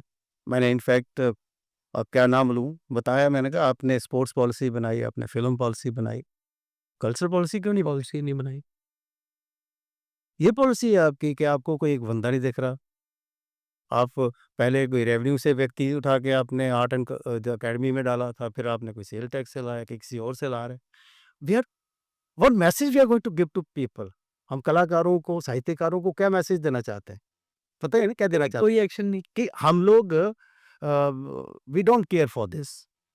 ये केयर जब होती है ना, तो आप यू लुक अराउंड, और आर्ट में, कल्चर में, लिटरेचर में, कहीं भी क्रिएटिविटी में बहुत वैक्यूम है। वो किसी ने कहा था ना कि हज़ारों साल नरगिस रोती है, अम, मैं एग्ज़ैक्टली उसको नहीं पा रहा, हाँ, और को बोले बड़ी मुश्किल से होता है दीदावर पैदा, दीदार पे है ना? तो कहीं हज़ार मतलब स लाखों में कोई एक कोई एक व्यक्ति होता है, होता जिसकी है। केयर होती है तो चीज़। ऐसे टाइम में क्यों आपको यूनिवर्सिटीज़ में जो प्रोफ़ेसर्स बहुत ही हाइली एक्लेम्ड होते हैं, दे वर्क फॉर लाइफ़? क्यों ऐसा, मतलब ये जो है, ये इस तरह की सोच जो है, मुझे लगता है इनके पास, सब हायरार्की में जो भी आदमी बैठा है, उसके पास एक बहुत बड़ा मौका होता है कि वो पब्लिक को एक मैसेज दे पाए, और कल्चर से बड़ा मैसेज कोई नहीं दे सकता। ठाकुर साहब ऐसे में आपको लगता है या आप बताना चाहते हैं कि कहीं ऐसा तो नहीं है कि जैसे आपने बोला कि शायद कुछ पैसे बनाने कहीं करप्शन आ गई कल्चर के बीच में? वो तो मुझे लगता है कि ये कम बोला जाए तो अच्छा है। करप्शन क्या, करप्शन तो सबसे बड़ी बात है हमारी, मतलब हम कर क्या रहे हैं वो भी तो एक करप्शन है। हम लोग वही हम व्हाट वी हैव कुछ डिलीवर्ड भी टू करप्शन पीपल, में आता ये जम्मू है, कश्मीर, ही कर रहे हैं। ये जम्मू कश्मीर वो जम्मू कश्मीर था कल्चरली, कि पूरे देश में the best of the production used to come out of Jammu Kashmir. Interstate exchange में number 1 most sought after state Jammu Kashmir था। हमारे इंटरस्टेट एक्सचेंज की मीटिंग होती थी, मतलब हमने एक ही स्टेट चुननी होती थी, 20 माँगते थे, हमें जम्मू कश्मीर चाहिए। नेशनल एक्सचेंज प्रोग्राम में सबसे पहले हमारी डिमांड होती थी, वेयर डू वी आर। मैं जब जितने साल जहाँ पे आर्ट एंड कल्चर को हेड करता था, 18 टाइम्स मैंने जम्मू कश्मीर को इंटरनेशनली रिप्रेजेंट किया है। इंटरनेशनल डिमांड, इंटरनेट अब क्यों नहीं होता है? हुँ। पूछिए ना 10 साल में कहाँ internationally where Jammu Kashmir is, कहीं आपका एग्जिस्टेंस है? कहीं आप गए? तो जो हम कहते हैं जब पूछते हैं ना नया रिप्रेजेंट क्या, नया जम्मू कश्मीर की जो हम बात कर रहे हैं उसमें कल्चर कहीं मिसिंग है। कल दे मुझे लगता है कि जानबूझ के है कि क्यों है, बट वी आर टोटली लेकिन टोटली सब वो थॉट ही मिसिंग है। दर्द होता है अंदर, है ना? बहुत होता है, तकलीफ होती है और ये इनको समझना भी चाहिए। फिर हमारा ये जो आर्ट एंड कल्चर से जो लोग जुड़े हुए हैं, ये भी संगठित नहीं है, ये भी एक बड़ा डिवाइडेड हाउस है। उसके लिए बहुत सारे रीज़न हो सकते हैं, मगर फिर भी हायरार्की को तो देखना चाहिए ना, हाँ, कि कौन क्या है। देखिए एंड ऑफ द डे वही लोग डिलीवर कर पाएँगे जो डिलीवर कर सकते क्योंकि कल्चर रहेगा तो सब रहेंगे जो उससे जुड़े हुए हैं, वो तो एक साफ-सी बात है। हैं। हाँ, ये आप पॉलिटिकल एफिलिएशंस बनाएँगे, कुछ करेंगे, ये मेरा बंदा, ये मेरा बंदा, ये पूरे देश में भी हो रहा है आजकल। इससे बाहर आना पड़ेगा। एक्सीलेंस बहुत रेयर है इस दुनिया में, और कहीं-कहीं आपको देखिए, आप अमेरिका देखिए, सड़क पे चलते व्यक्ति को सेक्रेटरी ऑफ स्टेट बनाते हैं वो, बिल्कुल। बनाते हैं ना, क्योंकि उनको पता है ये आदमी डिलीवर कर सकता है। क्योंकि वी हैव टू, ये आज जो इम्पैक्ट, ये इतने सालों से जो कल्चरल हैंडलिंग मिसहैंडलिंग हुआ है इन सालों में, इसका भुगतान आने वाली जनरेशंस को देना है। ठाकुर साहब, आपने कभी एक्टर बनने का क्यों नहीं सोचा? खुद एक्टिंग क्यों नहीं, नहीं, नहीं की? एक्टिंग की। बहुत कम, हाँ, की। बहुत कम की। हाँ, कि शुरू-शुरू के दिनों में क्या उसके होता है बाद कि ज the kind of theatre which I was into practice, उसमें क्या था कि वो जो मुझे वो फ्रेम, मेरा पूरा फ्रेम बोलता है। वो एक सार उससे मैं कम्युनिकेट करता हूँ, एक पूरे फ्रेम में करता हूँ। तो मैं खुद बीच में आता था तो मुझे ये नहीं पता लगता था कि ये इम्पैक्ट क्या बन रहा है। तो I had to sacrifice that. हालाँकि I I started as an actor only, मैं एक्टर ही तो था। फिर बाद में जब मैंने डायरेक्शन स्टार्ट की और जिस तरह का थिएटर मैं कर रहा था, उसमें मुझे लगा कि शुरुआती 3-4 साल में जितने प्लेज़ हैं, उसका लीड रोल भी किया है, साइड वाले भी किए हैं, छोटी-छोटी एंट्रीज़ भी की हैं। कई बार ऐसा भी हुआ कि एक्टर मिसिंग हो गया तो खुद जाकर के जंप करके उस रोल को भी किया। लेकिन मुझे लगा कि अगर if I have to justify my direction field, तो वो मुझे होगा नहीं फिर जब तक मैं पूरी तरह से बैठ के दूर से उस पूरे कैनवास को समझूँ, उस कंपोज़िशन को समझूँ, उसके कलर को, उसके फ्रेम को, उसके स्ट्रक्चर को, उसकी वो जो एंटायर एक जो क्या कहते हैं कि एक परफ़ॉर्मेंस का एक वो एक लेवल बनता है, वो समझने के लिए मेरे को बाहर निकल के बार-बार उसको क्रिटिकली देखना बहुत ज़रूरी है। कभी ये सोचा कि इतने प्लेज़, इतने रियल टाइम प्लेज़ डायरेक्ट करने के बाद कि कोई एक फ़िल्म भी डायरेक्ट की जाए? आप थोड़ा-सा देखिए, आज या तो बड़ा जी आपके मंच से कुछ बोल रहा हूँ मैं तो आपको जी, लगेगा, देखिए theatre has a history of 5000 years, 1 thing. बिल्कुल। नंबर 2, फ़िल्म इंसेप्शन में है अभी। बेशक लोग कहें कि फ़िल्म बहुत आगे पहुँच गई, अभी ये बन रही है, अभी इसका भी स्वरूप समय से बदलता रहेगा, आज कुछ और है, कल कुछ और बनेगा। सिनेमा भारत में तो टोटली एक दुकान हो गया, बिल्कुल, है ना? टोटली हाँ, बिज़नेस। हाँ, दुकान है, वो सौदा बनाना है जो बिकता है, वो बिकने से पहले क्या करना, टेस्ट बिगाड़ो लोगों का, जैसे सोशल मीडिया ने नियर किया है। Test alone. हाँ, नहीं ऐसा ऐसा ऐसा वो ऐसा बिल्कुल, गंद बेचना शुरू कर दो और गंद ही लोगों को खिलाना, लोगों का वही टेस्ट बना वही के रख टेस्ट दो बना लो। और वैसे ही कुछ तो वो सिनेमा आर्ट नहीं है। जितना आपको आर्टिस्टिक मतलब एक प्लेटफ़ॉर्म मिलता है, वो सिनेमा नहीं देता जितना आपको, क्योंकि जी। आपको वो एंगल और आपकी चीज़ें, आपकी थॉट इन्फ्लुएंस रहती है। मुझे यार इतना लगा है तो इतना पैसे वापस आएगा। ये मैं कई बार फ़िल्म के लोगों से जुड़ा रहा हूँ। फ़िल्में भी बनाई भी मैंने, ऐसे नहीं, मैंने अच्छा। पहली हिस्ट्री की फ़िल्म मैंने बनाई है। हुँ, मतलब गुलाब महाराजा गुलाब सिंह की लाइफ़ की फ़िल्म तो मैंने ही बनाई है। हुँ, गुलाब गाथा इज़ माई फ़िल्म। हाँ, कि मैंने उससे पहले एक डोगरी में भी एक फ़िल्म बनाई थी, इस ग्रां की सुर्ग बनाई लो, और डॉक्यूमेंट्रीज़ भी बनाई हैं मैंने। फिर मेरा भी मन किया कि मैं कोई बड़ा और फीचर फ़िल्म्स का भी काम करूँ और को वो है, अभी भी आइडिया है, नहीं कि मैं पीछे हटा हूँ। मैंने जब ऐसे प्रपोज़ल्स डिस्कस किए तो कोई जो लोग प्रोस्पेक्टिव प्रोड्यूसर्स थे बड़े लेवल पे, तो वो मेरी कॉन्सेप्ट को कम सुनने की बजाय मुझे कहने लगे कि ये कॉन्सेप्ट नहीं चाहिए, हमें ये कॉन्सेप्ट चाहिए, इसका मार्केटिंग कॉन्सेप्ट क्या है? हुँ। हाँ, वही आ गई बात की बिज़नेस। हाँ, तो ये आप वो वाला दीजिए मुझे, ये नहीं कि ये सब आउट ऑफ वर्ल्ड है, ये सब्जेक्ट कभी आया नहीं, ऐसे हो सकता है, इस तरह ऐसे ट्रीट करेंगे, इसको ऐसा बनाएँगे, ऐसे एक्टर्स होंगे, ये लोकेल्स लेंगे हम लोग, ये इसका बड़ा एंगेजिंग है, इतना ज़बरदस्त इसमें कॉन्फ्लिक्ट चल रहा है, लोग इंटरवल में तो मतलब उठ के बाहर नहीं जाएँगे। कहते ये भी नहीं चाहिए हमें, हैं? क्योंकि हम हमारा सिनेमा चलता है वो जो बीच के ब्रेक में खाने-पीने वालों हाँ, पे, तुम ये कौन-से आइडिया लेके घूम रहे हो?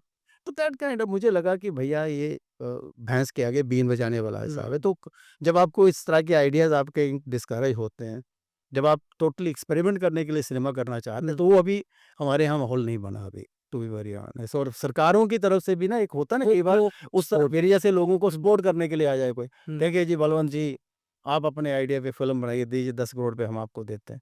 ऐसा कभी होगा ऐसा हुआ।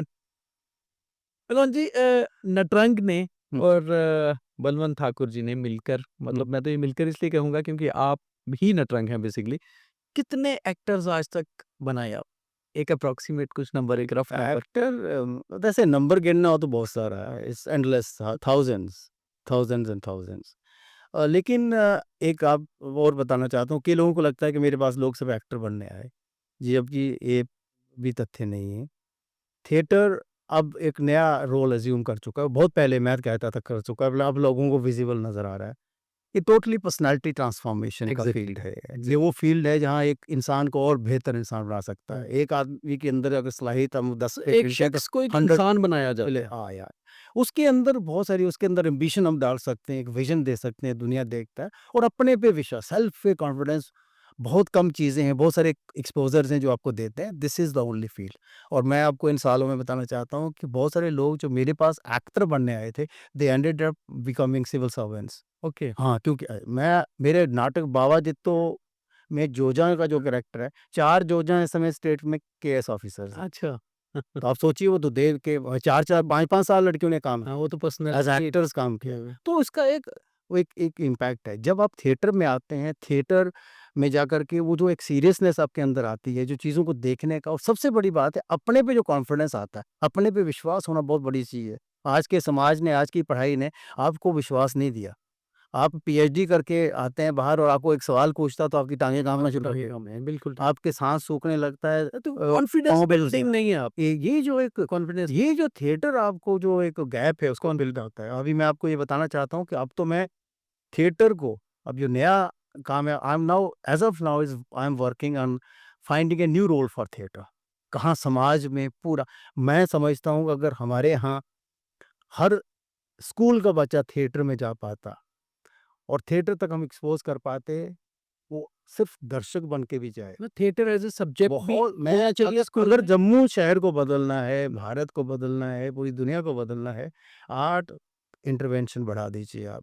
ये लॉलेसनेस, ये ड्रग्स, ये जितनी सारी चीज़ें जो हमारा सिविक लाइफ़ में जो डिसिप्लिन जो मिसिंग है हमारे अंदर, जो हमारे अंदर एक लाउडनेस आ गई है बहुत ज़्यादा, ये सब हो जाएगा। जो एक सेंसिबिलिटीज़ हमने ये एम्पैथाइज़ करना, चीज़ों को सही एक ओवरऑल डेवलपमेंट के लिए आर्ट एंड कल्चर का इंटरवेंशन स्कूलों में, कॉलेजेस में, यूनिवर्सिटीज़ में, परिवारों में। हमारे यहाँ पूछो ना इन परिवारों को, आप क्या प्रायोरिटीज़ हैं? क्या कभी आपने सोचा कि चलो ये आज हम लोग महीने में 1 बार कोई आर्ट एंड कल्चर, कोई थिएटर दिखाएँ बच्चों को, कुछ ऐसा कर पाएँ? मुझे लगता है ये रुझान आएगा तो उसका इम्पैक्ट आपको दुनिया में दिखेगा। उस पे काम कर रहे हैं आप? बिल्कुल, इस समय वही कर रहा हूँ मैं। और मैं बहुत कर चुका हूँ और उसका बहुत डिमांड है। जितने इस समय हमारे पास 3 बड़े नेशनल इंस्टीट्यूशंस आ हुँ। चुके हैं। आईएम है, आईआईटी है, एम्स है, इनमें। और आईएम में तो हमने फुल फ्लेज्ड कोर्स ही स्टार्ट कर दिया। अच्छा। It's a full fledged course on performing arts, जिसमें हुँ। Theatre is the prime thing. It's the second year Natrang उसमें कर रहा है। वी कीप होल्डिंग देखो देखो ना, जिनको पता है अभी बाकी हमारे कॉलेजेस नहीं आए लोकल, हुँ। लेकिन उन्होंने सबसे पहले पकड़ा, उनको पता है there is one person called Balwant Thakur, why can't we utilise? और आप पूछवा सकते हैं उन बच्चों को। ठाकुर साहब, आपका जितना लंबा एक्सपीरियंस करियर है, मेरे पास कुछ क्रिटिकल सवाल हैं जो मैं चाहूँगा आप उसका जवाब दें, ताकि हमारे व्यूअर्स या दुनिया भी जानना चाहती है कि क्या ऐसा होता है। एक तो पहले ये कि आपने जितने एक्टर्स क्रिएट किए, जितने आप अगर देसी लैंग्वेज में कहें तो एक होता है कि गुरु-चेले का रिश्ता। क्या लोग याद रखते हैं, वापिस आते हैं, रहते हैं या फिर सक्सेसफुल होने के बाद आगे निकल जाते हैं? ये मुझे लगता है एक ह्यूमन नेचर है। हो हो सकता है इस ये हिसाब-किताब मैंने रखा ही नहीं। मैंने कभी एक्सपेक्ट नहीं किया कि मैं जिसके साथ काम कर रहा हूँ, ये मैं इसलिए कर रहा हूँ, या इसको ये स चीज़ें चंद चीज़ें इसलिए सिखा रहा हूँ कि ये एक दिन आएगा या फिर हर मंच पे जाके मेरा ढिंढोरा पीटेगा। कभी एक्सपेक्ट नहीं किया। और इसीलिए मेरे को में ध्यान में नहीं रहता कितने लोग वापस आ रहे हैं। पर ज़रूर है कि जितने लोग मिलते हैं, कई बार आउटसाइड इंडिया मिलते हैं मेरे को, और मेरे साथ कभी थिएटर किया होता तो मेरे को आके सरप्राइज़ देते, sir you remember that point of time, ये एक छोटी-सी आपकी जो इम्पैक्ट मेरे पे है, that has brought me to this level, this place, फिर ले जाते हैं अपना। बट क्या दिखाएँगे? किसी की तरक्की है तो दिखाएगा, देखिए मेरी गाड़ी कितनी बड़ी है, देखिए मैं किस बड़े घर में रहता हूँ, मैं देखिए मेरा कितना बड़ा ऑर्गनाइज़ेशन है जिसको मैं देखता हूँ, तो अच्छा तो लगता है। और हो सकता है इस तरह बहुत सारे ऐसे लोग हों जो बीच-बीच में करते हैं। ऐसा बहुत सारे इंसिडेंट्स हुए हैं मेरे लाइफ़ में। एक बहुत बड़ा इवेंट कहीं चल रहा था, उसके बीच में one of my actor was doing the lead role. मुझे नहीं लगता वो एक सपना जैसा हो सकता है किसी और के लिए, कि वो आपका एक्टर उस लेवल पे अचीव कर रहा है, और वो जाकर के मैं ऐसे ही आकर के देख रहा था जाके, तो ऑडियंस में गई नुक्कड़ में बैठा था। तो एंड में जब वो कर्टन कॉल होती है तो उस स्टेज पे उसको बुलाया जाता है, सब ह्यूज शो। तो उसमें आकर के वो कहता है कि साल if today I am here all because of a person sitting right there, वो पीछे बैठा है। तो वो उसने ज़िद डाली कि भई वो जब तक स्टेज पे नहीं आएँगे तब तक मैं यहाँ से नहीं हटूँगा। अच्छा। तो ये ऐसे भी आते हैं सरप्राइज़, तो कई बार ऐसे भी लोग होते हैं थोड़ा सक्सेस पाते हैं, और मैं बाद में सुनता हूँ लोग पूछते हैं आप कैसे? मैं जी सेल्फ मेड हूँ। अच्छा, हाँ, मुझे सपना आया मैं ये तो कर हर लूँ, तरह के तो लोग मैं कर होते हैं। लिया। ऐसा है क्या, कुछ ब्लू आइड बॉयज़ भी होते हैं, एक कुछ लोग ये भी कहते हैं कि बलवंत ठाकुर जी के जो नज़दीकी होते हैं वो उनको हमेशा ज़्यादा पुश करते हैं। इज़ इट ट्रू, नहीं, ऐसा कुछ है? ऐसा कुछ नहीं है। हुँ। मेरे नज़दीकी क्या है कि मैं नज़दीक का मेरा कॉन्सेप्ट ये है कि if I come up with a project, मेरे पास एक आइडिया है कुछ है, तो मैं सब लोगों से पहले डिस्कस करता हूँ। अब उसमें कौन ज़्यादा एंथुसियाज़्म हुँ। दिखाता है, कौन ज़्यादा उसमें एंगेज करने की कोशिश करता है और ज़्यादा अपने आप को इन्वॉल्व करने की कोशिश करता है, और उसका हिस्सा और आपका साथ देने की भी तो बात है ना। ये तो यू नीड टू, ये तो कंट्रीब्यूट करना है, सबने जब डाला है तो कौन, अब ये फिर उसमें प्रायोरिटाइज़ ये नहीं होता, लेकिन जो टाइम दे रहा है, जो और ज़्यादा एफर्ट कर रहा है, तो वो तो ज़ाहिर है उस प्रायोरिटी में आगे फिगर करेगा। एक्टिंग वर्ल्ड का एक डार्क साइड है सर, जिसको कहा जाता है एक्सप्लॉइटेशन या कास्टिंग काउच। ये कितनी सच्चाई है इसमें, थिएटर में, इन चीज़ों में? थिएटर में नहीं है सच बोलो, फिर वो ये टोटली एरा ही डिफरेंट है। That that what a reality is there, that reality is everywhere. वो चूँकि एक विज़िबल फ़ील्ड है तो उसमें ज़्यादा चर्चाएँ होती हैं, विज़िबिलिटी होती है। ये इस तरह की चीज़ें तो समाज के हर वो कॉर्पोरेट में भी है और जगहों पे भी है, लेकिन फ़िल्म चूँकि बदनाम ज़्यादा है, इसलिए उसमें है, और कुछ उस तरह के लोग आते हैं उस फ़ील्ड में, वो दोनों तरफ से है। कुछ लोग तो फ़ील्ड ज्वाइन ही इसलिए करते हैं कि क्योंकि उनको कुछ भी करना है, पर कुछ और बस मतलब सक्सेस पानी है कुछ भी करके। पानी है। लेकिन जिन्होंने मतलब एक साफ तरीके से काम करना है, जिनको अपने पे विश्वास होना बड़ा ज़रूरी है, तो नोबडी कैन लाइक एक और चीज़ रही है, आपका नाम क्योंकि मतलब थिएटर का नाम आता है तो आपका नाम पहले आता है। मगर लोग कहते हैं कि ठाकुर साहब की जो भी सरकारें रही हैं, उनके साथ बहुत नज़दीकी रिश्ते रहे हैं, बहुत बड़े पॉलिटिशियंस के साथ बहुत क्लोज़ रहे हैं। क्या इसका फ़ायदा मिलता है या ये कुछ रिलेशंस रहते हैं, या आपको नेचुरली लगता है कि जब आप इस फ़ील्ड में हैं तो बट ऑब्वियस है कि आप कहीं न कहीं जुड़ जाते हैं? ऐसा एज़ सच मुझे लगता है कि अपना नैरेटिव है लोगों का। मैं कभी इसको नहीं मानता। देखिए मैं जब सरकार में था तो ज़ाहिर है I was the best performer and I was the darling of everybody. हाँ, लिस्ट होता ही है फिर जब आप सरकार का नाम रोशन कर रहे हैं तो सरकार। I was the darling of hmm, everybody, और मैं उस समय मतलब टू बी वेरी ऑनेस्ट बहुत रिस्पेक्ट मिली मेरे को। हुँ। तो उसमें लोग इसको समझते कि और इज़्ज़त भी देते थे, क्योंकि आपको जहाँ बैठाना है तो और बैठाते थे, क्योंकि मैं कुछ ऐसी सक्सेस स्टोरीज़ थी मेरे साथ जुड़ी हुई, तो ये रहता है। उसका नुकसान ये लोग ना जो लोग अभी तो बड़ी तरह के समाज में हर फ़ील्ड में लोग हैं। कुछ लोग एफ़र्ट करके कुछ चीज़ें पाना चाहते हैं। कुछ लोग देखिए एक लाइन में 10 लोग खड़े हैं और अपना कद 3.5 है, तो उन्हें सबका ढाई ढाई फुट नहीं जब तक बताएँगे, तब तक अपने आप को सबसे लंबा अच्छा, कैसे बता सोशल पाएँ? मीडिया का टाइम आने से ना कोई भी किसके ऊपर भी हर चीज़ कुछ भी लिख देता है, हाँ, हाँ। फ्री हैंड है।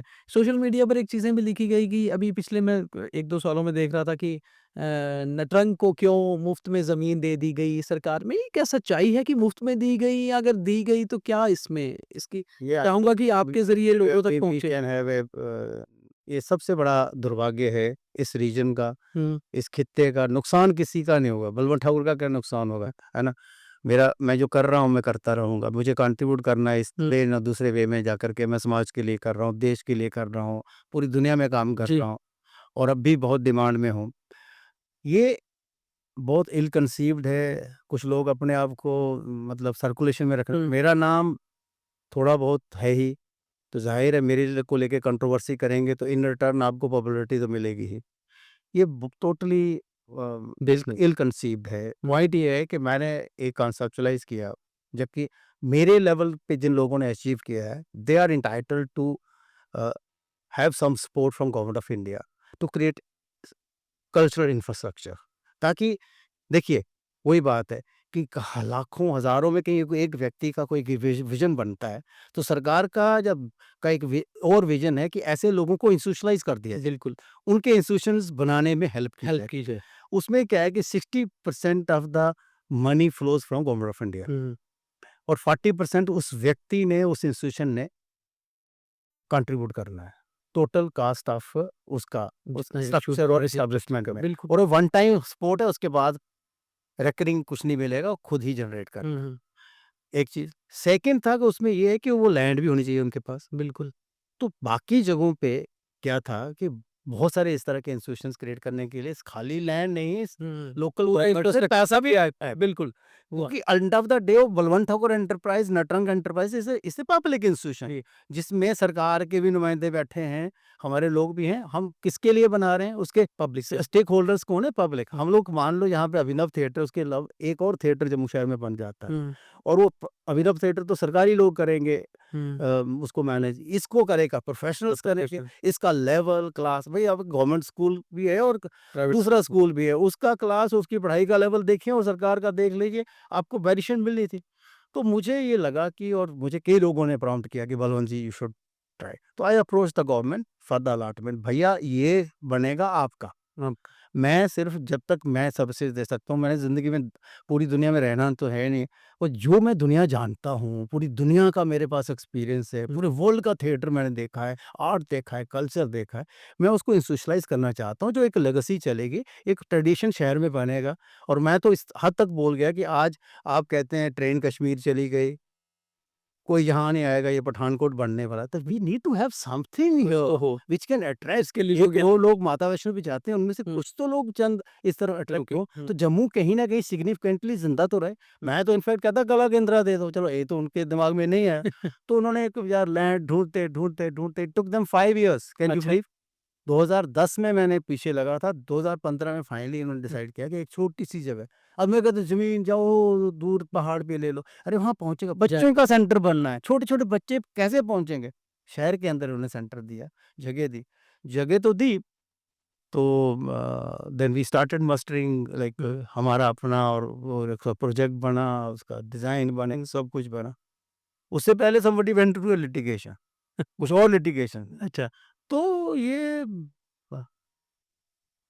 सोचिए आप, फिर वो लिटिगेशन पे जाकर के it took me 5 years, okay, litigation से बाहर आए। लिटिगेशन ये है कि मेरी ये कहीं रोशनी में पड़ती है, फिर वो अच्छा, रोशनी ही उड़ गया। हैं? हाँ, भैया यार, आज वो बना होता, तो कौन बच्चे होते उसमें? क्या माहौल बनता? है क्या इस शहर में?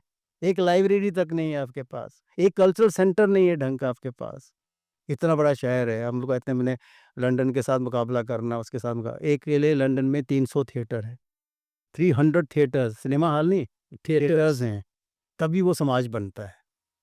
उस समाज को मैं अपना कंट्रीब्यूट करने की कोशिश, फिर ऐसे ही ढिंढोरा ये जी इसको फ्री में, अरे फ्री में मेरे को कहाँ वहाँ बलवंत ठाकुर लिखा है?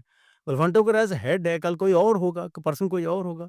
वो चलता रहेगा, एक सेंटर बनेगा, चलिए जो उम्मीद बच्चे जाने थे, कुछ करना था। उम्मीद नहीं, करते उनके हैं कि उनके कुछ करने से कुछ हुआ नहीं। हुँ, देखिए, मैं अभी भी प्रोसेस में हूँ, मेरे अभी को काम चल रहा है सर कब नहीं, नॉट तक? काम, मेरे हाँ, दिमाग में देखिए बीच में एक और पीरियड आया। हुँ, मैंने कहा यार इतना 2010 में स्टार्ट किया था, मैंने 18 तक इसके ऊपर स्ट्रगल किया। 8 साल में यहाँ कुछ पॉसिबल नहीं है। ये माहौल ऐसा है, हम इतने हॉस्टाइल हैं, इतने सैडिस्टिक हैं, हम किसी का कुछ वो किसी क्या शहर के लिए कुछ अच्छा नहीं देखना चाहते। ये जो बड़े-बड़े ठेकेदार आते हैं, हम शहर का या पॉलिटिशियंस बोलते हैं, ये सब बकवास है। मेरे लिए तो बकवास है। अरे आप एक शहर में एक सेंटर बनवाने में मेरी सपोर्ट नहीं कर पाए। मैंने फिर छोड़ के मेरे को एक बड़ा अपॉर्च्युनिटी मिला, I become the cultural diplomat अब ऑफ मेरा इंडिया। वही सवाल था कि तो कल्चरल डिप्लोमेट, कल्चरल एडमिनिस्ट्रेटर 3 साल साउथ अफ्रीका, 2 साल मॉरिशस, वो कैसा एक्सपीरियंस था? उन 5 साल का एक्सपीरियंस कैसा रहा? देखिए, एक तो ये सारा मैं देख रहा था 5-7 साल ये सेंटर बनाने का यहाँ पे, बड़ी एनर्जी मैंने, और वो ऐसी एनर्जी कि कुछ ऐसी चीज़ें आपके अंदर आ जाती हैं ना, को मतलब सैडिस्टिक, ये यार कर रहे हैं, अगर कोई भौंक रहा है आपके खिलाफ, कोई कुछ कर रहा है, कोई कुछ कर रहा है। जब मैं सीधा गया, मैंने कहा यार एक पूरी एक विंडो टू वर्ल्ड मिला मुझे, और क्या-क्या नहीं मिला। और फिर मेरे जैसा व्यक्ति जो इतने दिन सालों से एक बंधा हुआ था, फिर मेरे सामने पूरी दुनिया थी। मेरे जो साथ में काउंटर पार्ट्स थे, वो हर देश को रिप्रेज़ेंट कर रहे थे, और अपनी मैं इस मामले में ये नहीं कहता कि मैं ही करता हूँ, हर व्यक्ति करने की कोशिश करता है, लेकिन मेरी कोशिश रहती है कि मैं पढ़ता रहता हूँ। सबसे पहले जब मेरे को साउथ अफ्रीका देना था, तो साउथ अफ्रीका स्पेसिफ़िक मेरी ट्रेनिंग इंडियन फॉरेन इंस्टीट्यूट में होनी थी, जी, जो होती है, करनी थी। पर उससे पहले मैंने इंडिया साउथ अफ्रीका रिलेशंस को लेकर के जितना स्टडी कर सकता था, मैं करा। I got the material, India south Africa diplomatic relations में कौन-कौन से एमओयूज़ हुए, कौन-कौन से चले, अगर चले तो क्यों, हुँ, हुँ, फेल हुए तो क्यों? फिर उसके बाद we have 3 culture centres in south जी, अफ्रीका।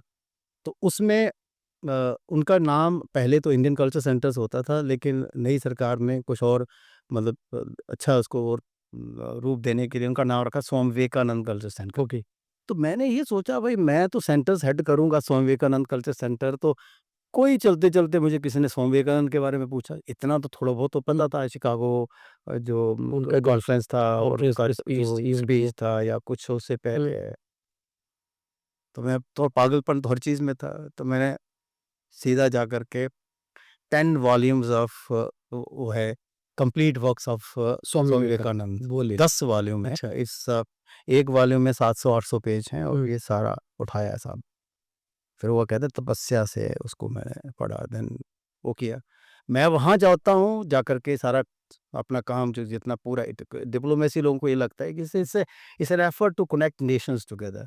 भारत और साउथ अफ्रीका को कल्चरली नज़दीक कैसे हम लोग साथ में ला सकते, बहुत इम्पोर्टेंट था, रियलाइज़ करवा बहुत सकते हैं। Important role. अभी मैं कर रहा था, तो हुँ, किसी को ये पता नहीं है कि साहब उस बीच में गांधी एट 150 हो रहा था, जी, और आउटसाइड इंडिया गांधी का रेलेवेंस जो है साउथ साउथ अफ्रीका अफ्रीका में। South Africa. तो हमारे यहाँ तो मैं तो ministry of uh, external affairs के लिए काम कर रहा था। हुँ, मिनिस्ट्री ऑफ कल्चर हुँ, ने कुछ करना था, तो वो they were looking for a person. Uh, then they approach the ministry of external affairs कि साहब एक आदमी ऑलरेडी वहाँ पे है, हम हुँ, एक बड़ी ज़िम्मेवारी ये देना चाहते हैं। तो गांधी एट 150 भी मैंने ही किया। अच्छा साउथ तो अफ्रीका फिर में, दोनों डिपार्टमेंट मेरे पास थे। ओके, तो मैं तो कहता हूँ और आ जाओ यार, कुछ हुँ, बात नहीं, अब ये मौका है। तो मैं साउथ अफ्रीका में क्या था, मॉरिशस में मुझे नहीं याद कि मैं 4 घंटे से ज़्यादा सोया होऊँगा। अच्छा, मतलब बहुत हेक्टिक वर्क था। नॉट हेक्टिक, मेरे को नहीं आया अचानक से मज़ा, इतना ओवर एंथुसियाज़्म। मुझे लगता है कि आपकी लाइफ में ये सारी एनर्जी ना आपको ये वातावरण देता है। बिल्कुल, एक तो आउटसाइड इंडिया, मैं आपको इस सबको ये बताना चाहता हूँ आपके माध्यम से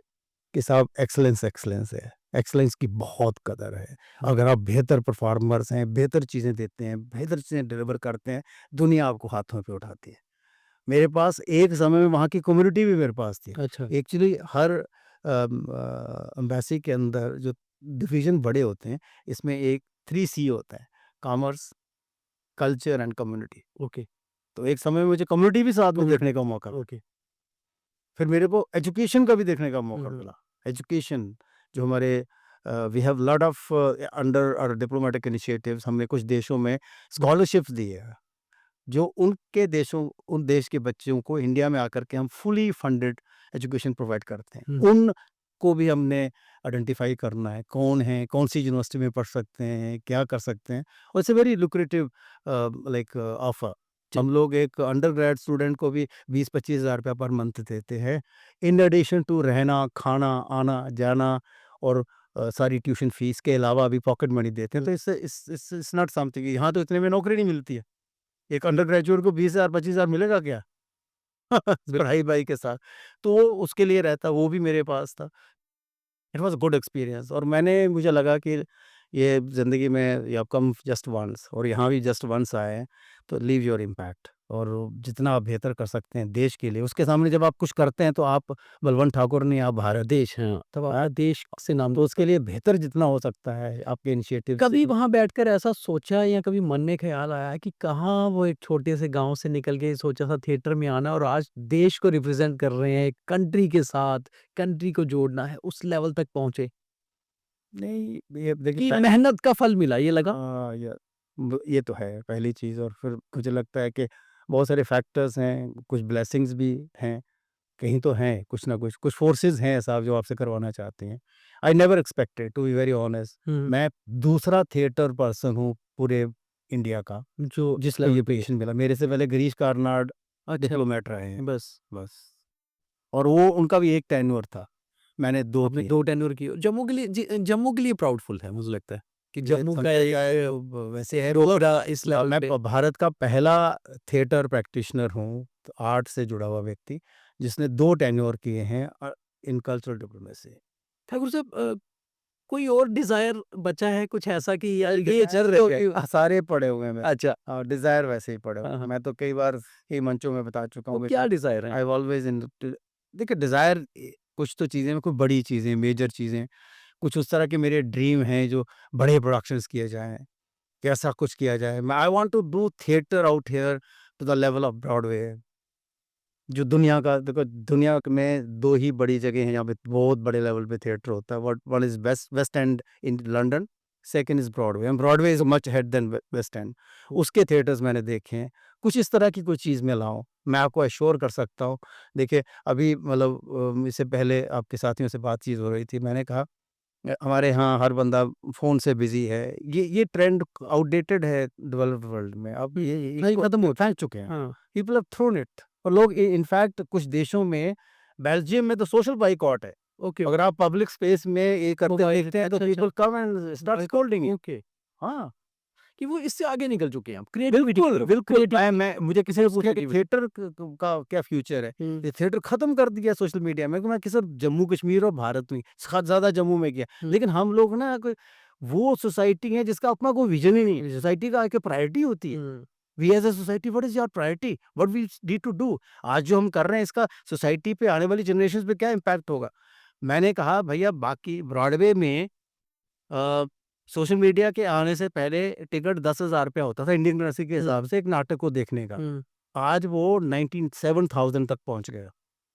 अभी न्यूयॉर्क टाइम्स की न्यूज़ है 15-20 दिन पहले की, ओथेलो के शोज़ ओपन हुए हैं ब्रॉडवे में और जो टिकट बिका है वो 97,000 का है। तो they have just sideline this वो सोशल कहते मीडिया हैं कि सिस्टम वो जो एक इम्पैक्ट, जो एंगेजमेंट आपका एक लाइव परफॉर्मेंस या देखने का जो आपका इमोशनल एंगेजमेंट होता है, जो स्पिरिचुअल एंगेजमेंट हुँ, होता है, जो आपकी आपकी दिमाग को, आपकी इमेजिनेशन को जो एक इनलिविंग करता है, वो है ना। इसमें इतनी छोटी-छोटी रीलें देखते हैं, क्या कंटेंट क्या है। करो? मैं बच्चों के साथ बहुत काम करता हूँ, यूथ के साथ काम करता हूँ। मैंने उनको कहा कि एक काम करो, 2 घंटे लगातार रील्स देखो। हुँ, हुँ, I will give you 2 hours.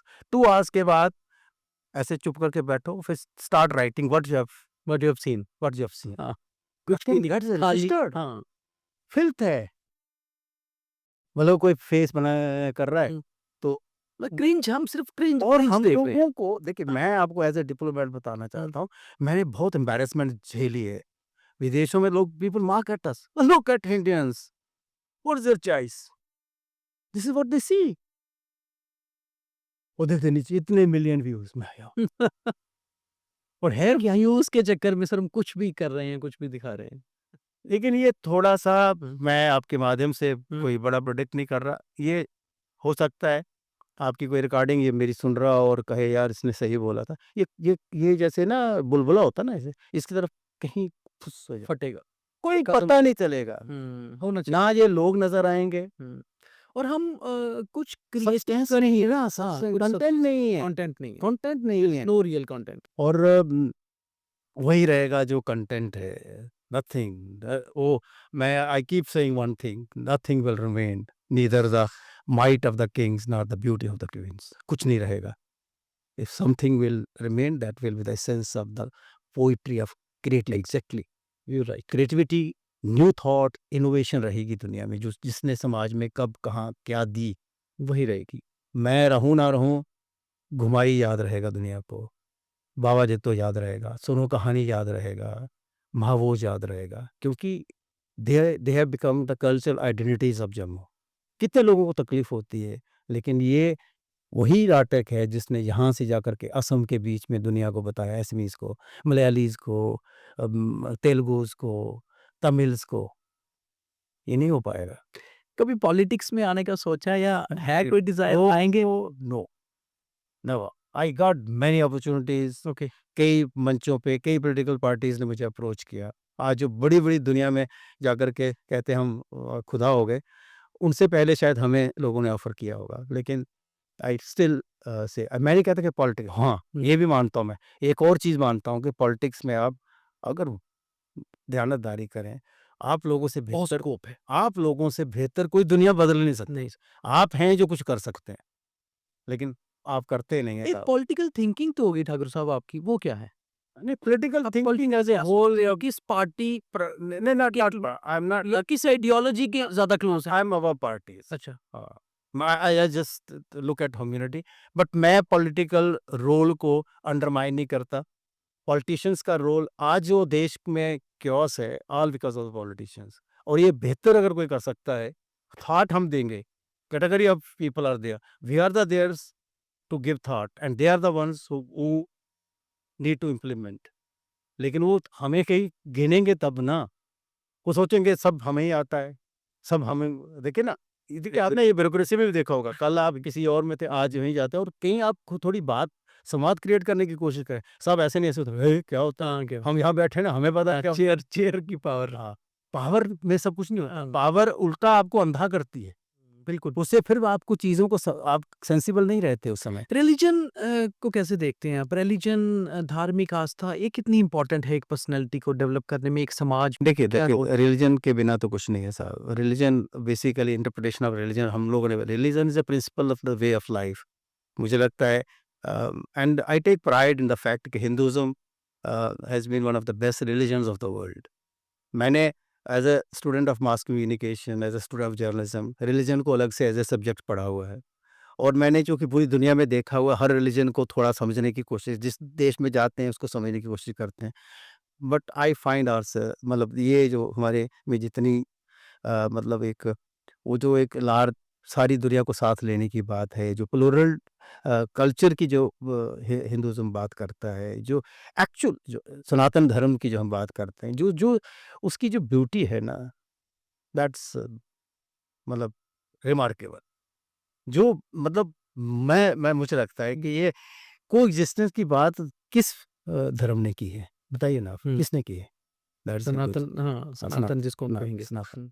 Coexistence की बात कौन की? सबकी बेहतरी की बात कौन और करता है? सबसे बड़ी पूरे चीज़ विश्व को एक घर कौन समझ एग्ज़ैक्टली जो वासुदेवम कुटुंबकम का हमारा एक वो है नारा, वो सबसे बड़ी चीज़ है, कि पूरा विश्व जो है एक परिवार। बिल्कुल। ठाकुर साहब इसका मतलब है अभी तो कुछ नहीं आया आपकी तरफ से, बहुत कुछ आना बहुत बाकी है। चलिए तो हम उम्मीद करेंगे कि बलवंत ठाकुर ऐसे ही नहीं, नहीं बहुत सपने हैं इंस्टीट्यूशन के लेवल पे, समाज के लेवल, मुझे लगता है कि समाज में कला के रोल को लेकर के मैं बहुत काम करना चाहता हूँ, अब भी कर रहा हूँ, और ये एस्टेब्लिश करना चाहता हूँ कि प्लीज़ अडॉप्ट कल्चर किसी भी तरीके से हर जगह पे किया जाए। हम अगर आने वाले समय में चाहते हैं, जैसे मैं एक बार लाइन बोलता हूँ कि विकसित भारत की बात है, विकास जो है मटेरियल से नहीं आएगा, सड़कों से नहीं आता विकास, आएगा, सड़कें चाहिए हमें, कम्युनिकेशन, मैं इसको अंडरमाइन नहीं कर रहा, विकास यहाँ से होता है। यहाँ से माइंड से। तो इस पे कोई काम नहीं कर रहा। चलिए तो उम्मीद करते हैं आपकी बातें वहाँ तक पहुँचे जहाँ तक आप चाहते हैं पहुँचे और हम चाहते हैं पहुँचे और जहाँ से हल होनी है चीज़ें और आप ऐसे ही चलते रहें, हम सब आपके साथ हैं और really a proud Dogra you are कि उस आपने जम्मू का डोगरी का कल्चर का लेवल वहाँ तक लेके गए, जहाँ लोग शायद नहीं सोच रहे थे और दूसरी बात है कि जम्मू को आपने पहुँचाया वहाँ तक जहाँ शायद डेवलपमेंट से नहीं पहुँच पाना था, जो आपने कल्चर से पहुँचाया। बहुत धन्यवाद सर हमारे साथ जुड़ने के लिए। थैंक थैंक यू, यू, बहुत-बहुत शुक्रिया। Thank you.